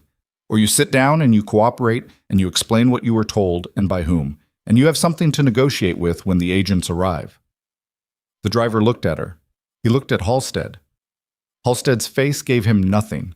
Halstead was already somewhere else in his head, somewhere that looked like a man doing very long and unhappy math. The driver looked back at Nora. Then he sat down on the corridor bench, put his phone face up on his knee, and said nothing else. The officer looked at Nora with the expression of someone who had decided not to ask any questions about what had just happened and was committed to that decision. "Thank you," she said. She went to Halstead. He was still against the wall, wrists held, looking at her with the flat expression that had not changed. Up close, she could see the details she hadn't had time for in the service corridor. The age lines around his eyes, the specific cut of a man who had operated in institutional power for long enough that removal from it was something he hadn't fully processed yet. "The filing is public," she said, "as of 11/17. Something moved through his face. Not panic, not collapse. Something quieter and more corrosive. The understanding of someone who had built something over many years and watched it become irrelevant in a single moment. "You held that for 6 years," he said. "I held it until there was a federal framework that could receive it without suppression." "Smart," he said. And she believed he meant it, in the specific way people meant it, when what they were really saying was, "I underestimated you." "You declared me dead," she said. Not accusing, just stating. "You were a liability. I was a medic who found evidence of what you were doing to a program I was part of." She kept her voice level. "I was doing my job." He looked at her for a moment. "For what it's worth." "It's worth very little right now," she said. She stepped back. The corridor was quiet except for the hum of the building's ventilation and the distant sound of a monitor alarm being silenced somewhere in the clinical wing. Outside the windows, the Oregon morning had gone gray with cloud cover, the kind of flat light that made everything look equally significant. She heard the elevator at the end of the corridor open. 2 people in suits, Dale walking beside them, moving with the specific purpose of people who had been briefed in a vehicle and were operating on a tight timeline. The FBI agents from Portland. Early, they'd pushed the timeline, probably from the moment Dale's contact had seen the federal filing hit the system. The first agent, a woman, 40, with the compact efficiency of someone who didn't spend energy on unnecessary motion, looked at Halstead against the wall, at the driver on the bench, at Nora standing between them. Her eyes settled on Nora. "You're the witness?" she said. "I'm the one who made the filing," Nora said. "Then I need you to come with me." The agent looked at her partner, who moved toward Halstead. "We have a lot to go through, and I'd like to start while everything's still—" She paused. "While we still have the morning." Nora looked at the corridor, at Coda beside her, at the officer who had handled a very strange hour with more steadiness than it deserved. She looked back at the agent. "I need 5 minutes," she said. "There are patients in this building who don't know what's been happening. I need to make sure they're being taken care of before I go anywhere." The agent looked at her for a moment. Then she nodded. Nora walked back toward the ER. Becca Marsh was at the nursing station when Nora came through. and she looked at Nora with the expression of someone who had been receiving fragmented information for the last hour and had assembled most of the picture and was waiting on the last piece. "Are you going to tell me what happened?" Becca said. "Eventually," Nora said. "Right now I need to know about the patients from Hartfield, the ones from last night's evacuation." "Stable. All of them." Becca studied her. "You look—" "I know." "You've been here for—" "I know." She looked at the board, at the names and the room numbers and the status indicators, the whole ordinary infrastructure of a building doing what it was built to do. She looked at Bay 6, where Voss's name was still on the board. She went to the room. He was sitting on the edge of the gurney, not lying down, because of course not, with his phone in his hand and a fresh pressure dressing on his shoulder that someone, probably Caroline, had managed to apply without knowing it was re-bleeding. He looked up when she came in. "It's done," she said. "I heard." He looked at her. "Reyes called. The federal hold is confirmed. Vantage Meridian's operational accounts are frozen as of 11:40. He paused. "She said to tell you that you have very good documentation instincts. Tell her I had 6 years to practice." He set the phone down. "What happens now?" "I go talk to the FBI for what will probably be several hours." She looked at him. "And you stay here until that shoulder is properly assessed by someone with imaging and a surgical consult if necessary." "I've had worse." "That's not the bar I'm using." She met his eyes. "You came through that fire door." "Coda came through the fire door. I was just behind him."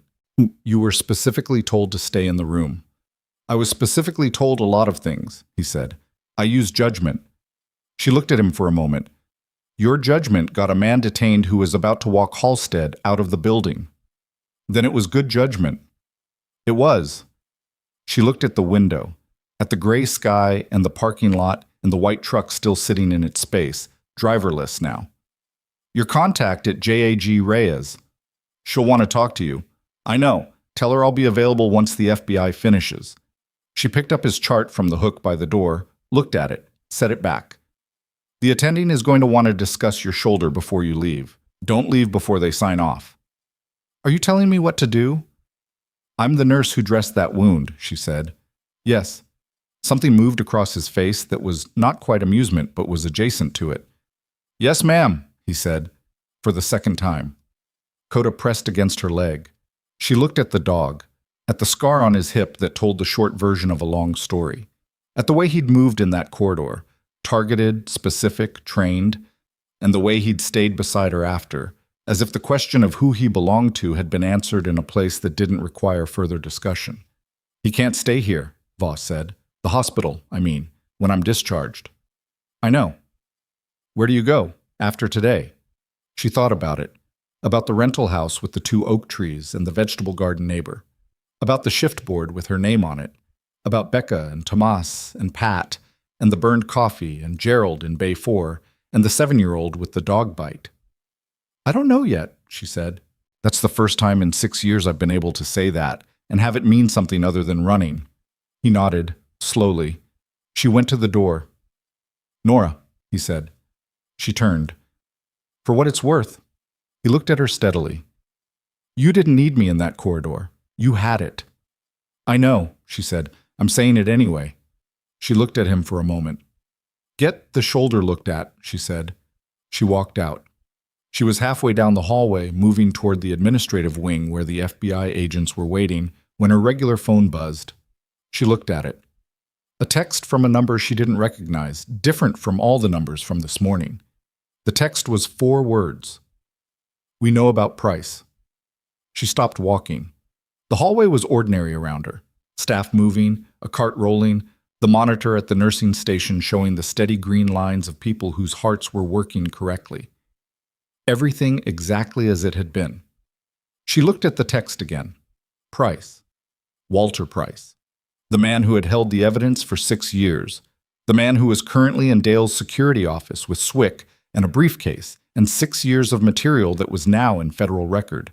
The man whose name appeared nowhere in the federal filing, whose name appeared nowhere in any document she had submitted, whose connection to her was known by exactly 2 people, herself and whoever had sent this message. Her hand was completely steady on the phone. She looked at the text for 3 more seconds. Then she turned around and walked, not ran, back toward the security office. She walked fast and kept her breathing even and thought about what the text meant in the specific way she'd learned to think under pressure, not spiraling outward into everything it could mean, but narrowing inward to what it actually said and what it required. We know about Price, not we have Price. Not Price is compromised, just the knowledge. Someone was telling her they knew who he was and what he'd done and that this information existed as leverage. It was a pressure tactic, not a report of action taken, which meant Price was probably still in Dale's security office, still intact, and whoever sent this message was betting she'd react before she thought. She thought. The number was unknown. The message had arrived 40 seconds after she'd left Voss's room, which meant it had been timed, sent the moment she was visible in the corridor through the window, or sent the moment someone in the building communicated her position. There was still at least one variable she hadn't fully accounted for. Not the cafeteria operative, not the corridor operative, not the driver, someone else. She turned left at the nursing station instead of right, went through the supply corridor, came out near the elevator bank from the east side, and covered the distance to Dale's office in 90 seconds, using a route that was not visible from the administrative wing windows. The security office door was closed. She knocked twice with a specific cadence, not a code, just hers, just the way she knocked, which Price would recognize. The door opened. Price. Intact, exactly as she'd left him, with Swick still at the desk and Dale's secondary monitor still showing the camera feeds. "Someone texted me that they know about you," she said. Price looked at her for 2 seconds. "How?" "I don't know yet. The number is unknown." She stepped inside and closed the door. "Did you use your real name anywhere today? Travel documents, rental car, anything that would surface in a search?" "The rental is under a cover identity," he said. "It's clean. I've used it for 8 years without a flag." "Attorney?" She looked at Swick. "My travel was booked through a firm account," Swick said. "Completely standard. Nothing connecting to this matter." "Then it's not today." She looked at the phone in her hand. "It's older than today. Someone who knew about you before this morning?" She thought. "Halstead." Price went still. "He's been building a file on the evidence for longer than we knew," she said. "If he suspected I hadn't destroyed it, if he spent any part of the last 6 years trying to trace where it was held, he would have tried to identify who I trusted." She looked at Price. "Did you have any contact in the last 6 years that felt off? Anything you couldn't fully explain?" Price was quiet for a moment that told her the answer before he spoke. 14 months ago, he said, a colleague at the archive where I work asked me about a case from 8 years back. Old casualty record discrepancy. I shut it down. I thought I'd shut it down. But you weren't certain. I was mostly certain. Mostly. The word that covered the gap between what you could verify and what you had to accept on probability. Halstead knew about you, she said. He didn't act on it because acting on it would have confirmed the evidence existed. He was holding it in reserve. She looked at the phone. Someone in his network sent this message. Not him. He's in custody. His phones are held. Someone else. Someone who has the file Halstead was building and is using it now because the other options are gone. She pulled up Dale's camera feed on the secondary monitor and looked at the building. Main lobby. 2 people, neither a variable. ER corridor. Clear, badge locked. Administrative wing. The FBI agents. Halstead in custody. The driver on the bench. Cafeteria. Empty. Stairwells. She cycled through them. North, south, east, and on the east stairwell. Camera. A figure on the second floor landing. Standing still. Facing up. Waiting. She looked at the timestamp on the camera feed. The figure had been there for 6 minutes. Dale's radio, she said. Price handed it to her from the desk. She pressed the channel. Dale? His voice came back immediately. I'm in the administrative wing. What do you need? East stairwell, second floor landing. There's a 5th individual. I need you to stay where you are and keep the federal agents in place. She looked at the camera. I'll handle the stairwell. A pause. Nora, I know, she said. I'm careful. She set the radio down. She looked at Price. Lock this door. Don't open it for anyone except me or Dale or a badge you can verify through the window. She looked at Swick. The filing is public and federally received. Nothing that happens in the next 20 minutes changes that. I know, Swick said. She had the composure of someone who had been in rooms like this before. Maybe not exactly like this, but close enough to know that the right thing to do was stay calm and stay useful. Nora went to the door. Hey, Price said. She turned. He looked at her, at the full version of her, the 6 years later version, with the specific expression of someone who had carried a weight for a long time and was only now, in this moment, understanding how heavy it had actually been. Thank you, he said, for trusting me with it. She held his eyes for a moment. Thank you for holding it, she said. She went out. The east stairwell was concrete and echo, the same as the north, the same as all of them. A building's utilitarian skeleton, designed for function and emergency egress, and not for anything else. She came in through the ground floor entrance and moved up quietly, staying to the outer edge of the steps where the concrete was thicker, and the sound was less. The figure on the second floor landing heard her anyway. He turned before she reached the landing. He was younger than the others, early 30s, thin, with the look of someone who operated behind infrastructure rather than in front of it, not a field operative in the way the others had been, an analyst or a coordinator, someone who managed information and had, when the rest of the operation collapsed, made the decision to use the last piece of information he held. He had a phone in his hand. No weapon she could see. You sent the text, she said. I did. His voice was steadier than his eyes. I wanted you to know that the information about Price exists outside Halstead's files. If something happens to me in the next hour, it goes to 3 separate recipients. He paused. That's not a threat. It's a structural fact. I understand what it is, she said. What do you want? He looked at her. I want out of this. All of it. He held up the phone. I have materials that Halstead didn't know I'd kept. Communications between Vantage Meridian and 2 military officials who authorized the access to the K9 program's infrastructure, the authorization that made everything else possible. He looked at the phone and then at her. Halstead was the operation, but he wasn't the authorization. She looked at him. You want to cooperate, she said. I want a conversation with the FBI agents in this building before Halstead's attorney gets here and the narrative gets managed. His jaw moved. I've been with Vantage Meridian for 4 years. I documented what I saw because I'm not him. I didn't know what the K9 program access was being used for until 8 months ago, and by then I was already... He stopped. By then it was complicated. It's always complicated, she said. Until it isn't anymore. He looked at her. Can you get me to the agents? She thought about it for 1 second. The authorization chain above Halstead, 2 military officials who had approved the access, whose names were not in her evidence because she hadn't had visibility above Halstead's level during the mission. That gap had always existed.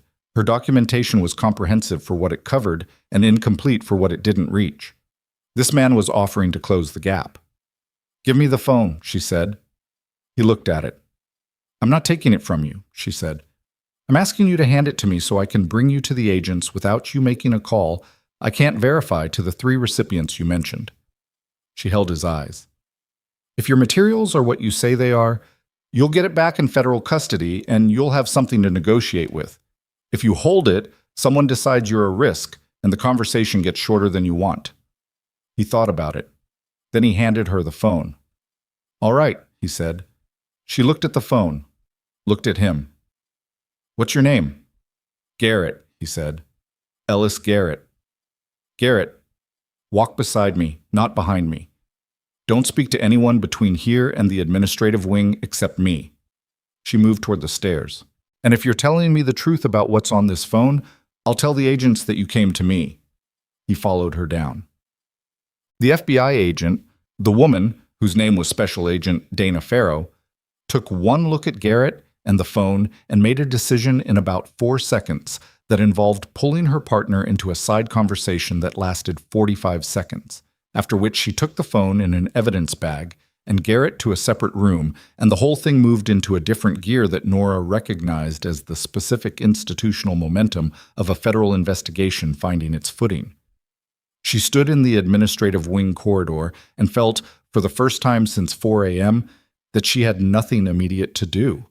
It was a strange feeling. She'd been managing something every minute for the last 7 hours, and the absence of an immediate problem didn't feel like relief so much as a sudden shift in atmospheric pressure. Her body knew it had been running on accumulated adrenaline and was beginning to present the invoice. Her feet hurt. She hadn't noticed until now. Farrow came back to her at 12:41. "Garrett's materials are preliminary, but they look credible," she said, without preamble. "We're going to need your full testimony today, everything from the original mission to this morning." She paused. "This is going to be a long process. Months, probably. You understand that." "I've been waiting 6 years," Nora said. "I can wait a few months." Farrow looked at her with an expression that was not quite professional neutrality and not quite something warmer. "Your documentation is exceptional. Whoever advised you on the chain of custody—" "I did it myself," Nora said. "And a good attorney." "You did it yourself," Farrow repeated. She seemed to be adjusting something internally. "Okay, we'll get started in 20 minutes. There's a room set up in the administrative suite."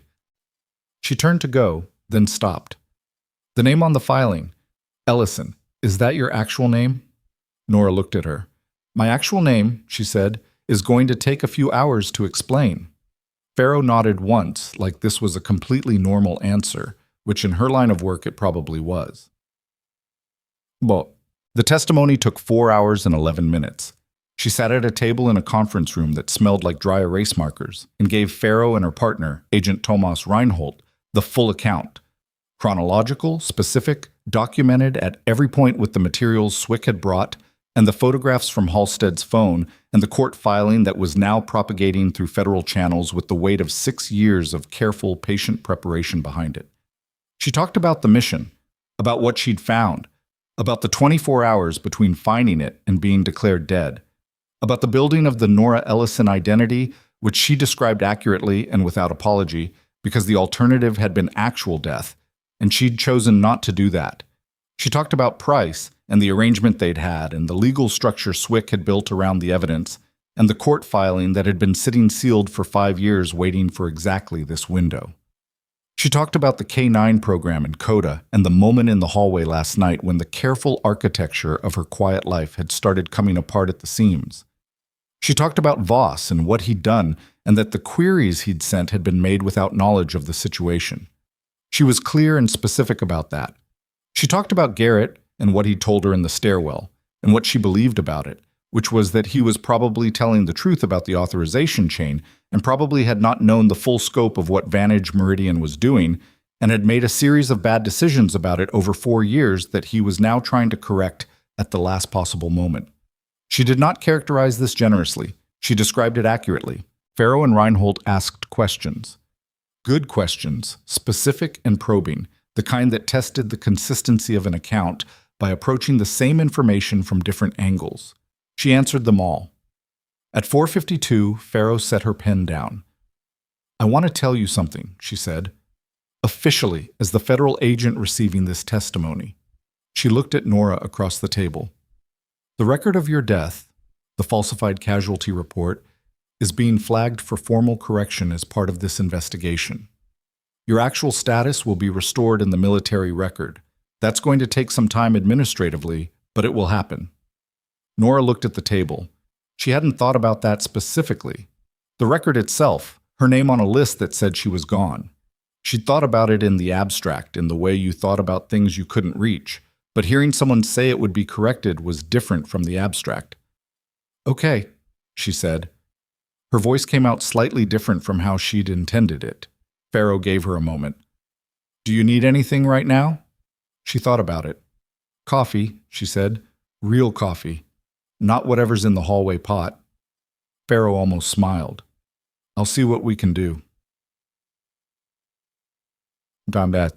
Victor Halstead was formally arrested and charged at 3:18 p.m. in the administrative wing corridor, with Farrow reading the charges in the precise, methodical language of federal criminal procedure. The charges covered unauthorized access to classified military programs, conspiracy to falsify government records, obstruction of federal investigation, and 3 counts connected to the operation this morning: unlawful entry, criminal impersonation of federal officers through the credentials the driver had used, and conspiracy to intimidate a federal witness. The last charge was the one that mattered. It established Nora's status on record and in public. A federal witness. Not a ghost. Not a casualty. Not the quiet night nurse nobody looked at twice. Halstead was walked through the administrative wing and through the main hospital corridor toward the exit, with Farrow on one side and Reinhold on the other, and 2 additional officers who had arrived from the Portland field office during the testimony. The corridor was not empty.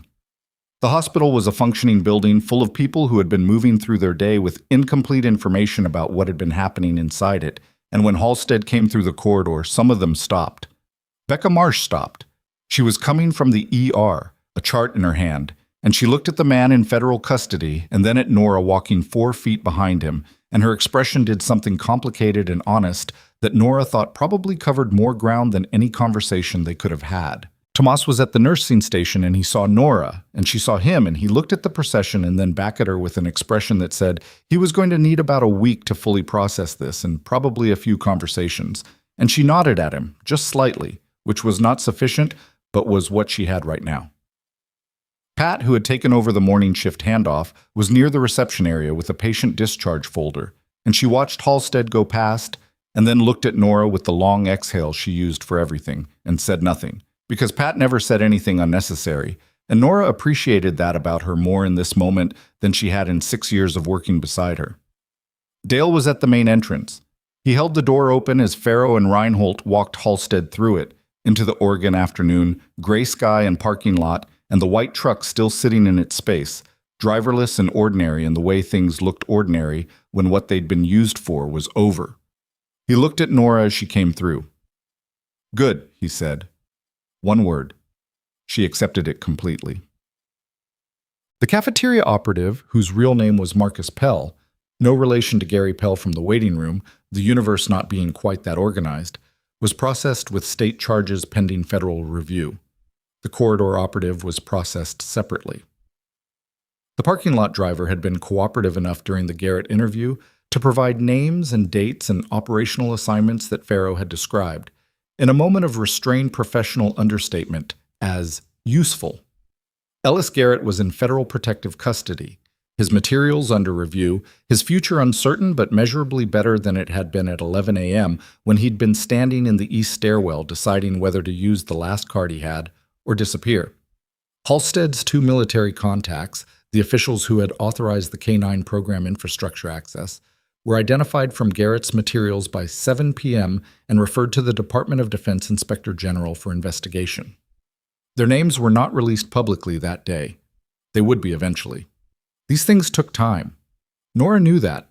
She had built 6 years of ordinary life on top of a situation that was taking time, and she understood in her bones that institutional justice moved at a pace that was infuriating and necessary and ultimately more durable than any faster version of itself.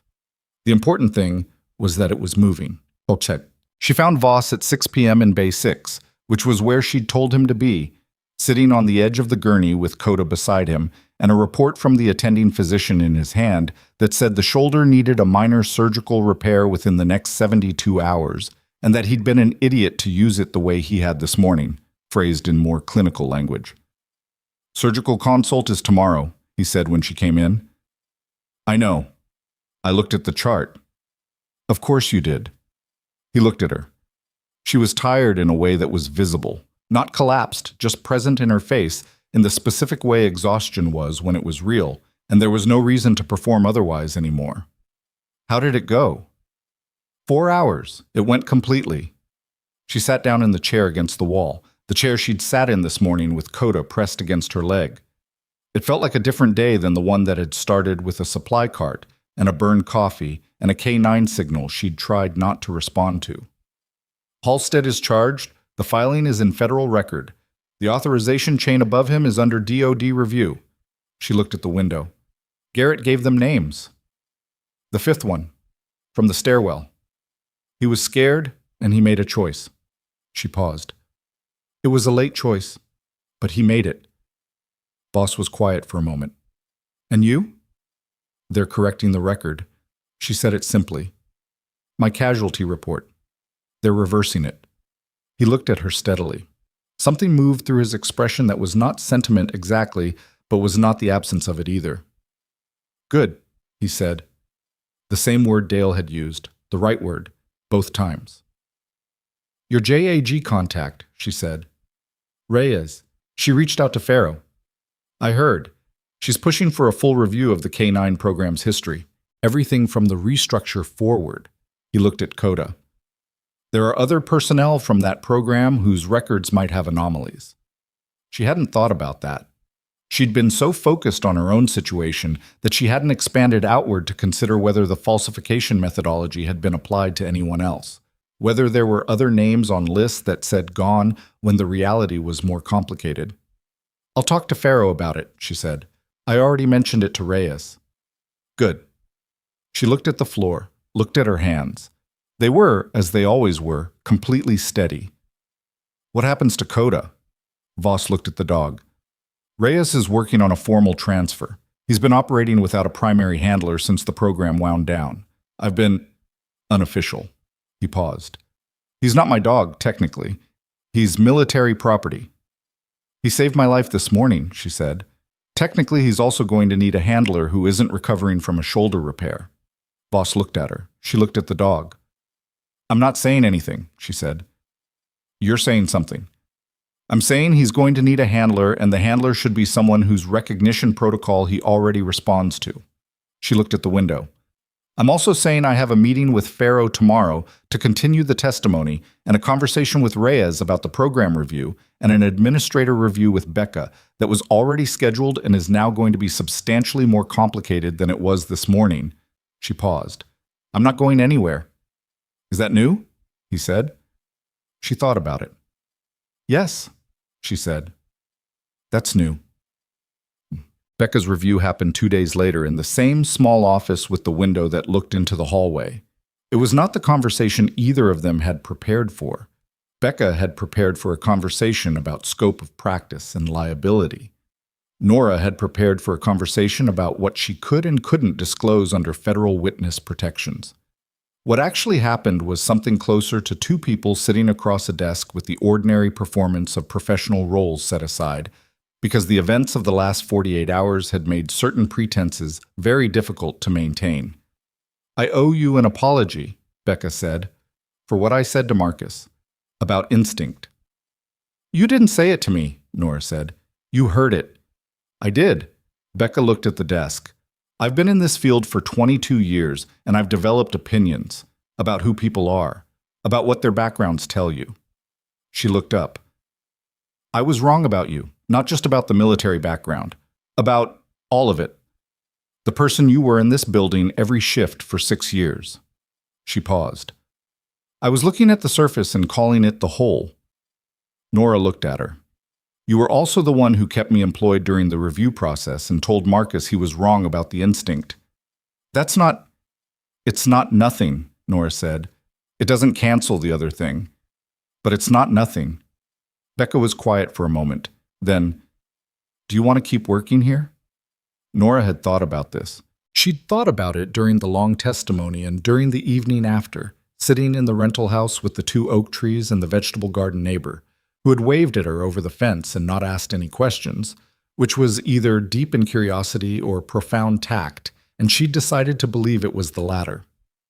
She'd thought about what it meant to stay somewhere by choice instead of by calculation, to be in a place not because it was safe, but because it was hers. Yes, she said. I want to keep working here. Becca nodded. Something in her shoulder settled. Then we figure out the documentation. She picked up her pen. Starting with what I put in your file that accurately describes a person who has been doing exceptional nursing care for 6 years and is going to continue doing it. The scope of practice issue, the Federal Protective Status letter from Agent Pharaoh's office, Becca said, and the letter of commendation I've already requested from the hospital administrator for your response to last night's security incident cover more than you'd think. She looked at Nora. Also, the administrator, who is not a demonstrative person, Used the word heroic this morning in a context that was clearly uncomfortable for him and meant quite a lot. Nora almost laughed.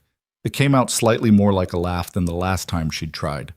6 weeks later, the Vantage Meridian story broke publicly in the way these things broke. Through a federal court filing that was technically public but had been sitting unnoticed, picked up by a journalist who covered defense contracting and had been pulling threads on K-9 program funding irregularities for several months. The story ran in a major outlet on a Thursday morning, and by Friday it had been picked up across the industry press, and by the following Monday it was in general circulation. The coverage was detailed and accurate in its broad strokes and wrong about several specifics, which was normal. The names of the charged individuals were in the public record. Halstead's photograph ran beside an accurate description of the charges. The two military officials under DoD review were not named in the initial coverage, but were referred to in terms that would make them recognizable to anyone who knew the relevant program histories. Nora read the coverage on her phone on Saturday morning, sitting at the kitchen table with coffee that was actually good. The first cup from a bag she'd bought at the farmer's market on Friday, because she'd had enough of bad coffee and had done nothing about it for 6 years, and had finally done something about it. She read the whole article. She read the part where her situation was described. A military medic who had been listed as killed in action and had surfaced 6 years later as the key witness in the case, identified in the federal filing as Jane Doe, pending the formal correction of her military record. The article did not have her name or her photograph. Farrow had worked to ensure that, for protective and procedural reasons, and also because Nora had asked. She was not ready to be a headline. She might never be ready to be a headline, but she was, for the first time in 6 years, visible in the record, present in the official account of something that had happened, not erased, not gone. She drank her coffee. Coda was under the kitchen table. He had been under the kitchen table for 4 weeks, since Reyes had processed the formal handler transfer with less bureaucratic resistance than expected, possibly because everyone involved understood that the dog had already made the decision and the paperwork was catching up. He put his chin on her foot the way he did sometimes, heavy and warm and certain. She thought about the thing Tomas had asked her the morning after the incident, in the break room when the adrenaline was metabolizing, and the question had caught her off guard. "Are you okay?" She'd said yes because it was the answer she always gave, and because at that moment she hadn't known how to give any other answer. But the question had stayed with her, the way honest questions stayed, working on you in the background after the moment passed. She thought about it now, at the kitchen table on a Saturday morning with good coffee and a dog under her feet and a federal case working its way through the machinery it needed to work through, and a shift at Harlow Creek starting at 7 p.m. She wasn't okay in the sense of having arrived somewhere complete. She was okay in the sense of being in motion, in the right direction, at a pace she could sustain, with the weight of 6 years of hiding finally redistributed into something she could carry differently. That was not the same as perfect. It was better than perfect. It was real. She thought about the people who had looked at her for 6 years and seen the quiet nurse who was good, but not remarkable. She did not blame them exactly. She had built that version of herself carefully and maintained it deliberately and given them no reason to see past it. The person they'd missed had been her choice to hide, but she thought about what it cost. Not just her, but anyone who moved through the world with their real self folded inward, because the circumstances required it. The weight of perpetual concealment, the way it shaped how much you let yourself belong to anything. The calculation you made every day between staying safe and staying human. The calculation she'd been making for 6 years had been necessary. She didn't regret the years or the choices. You didn't regret things that kept you alive, but she was done with the calculation. Whatever came next. The testimony that was still ongoing, the program review that Reyes was coordinating, the slow administrative process of restoring a name to a record, it was going to happen as herself. Not Nora Ellison, the night nurse with the careful past and the unremarkable surface, just herself, complete, with all the history that implied. She drank the last of the coffee. Coda lifted his head and looked at her. "Yeah," she said. "Let's go." She got up, rinsed the cup, picked up her bag, and walked out into the Oregon morning. Neither hiding nor performing, just present in the way she hadn't let herself be present in a very long time. The shift started at 7. She had work to do.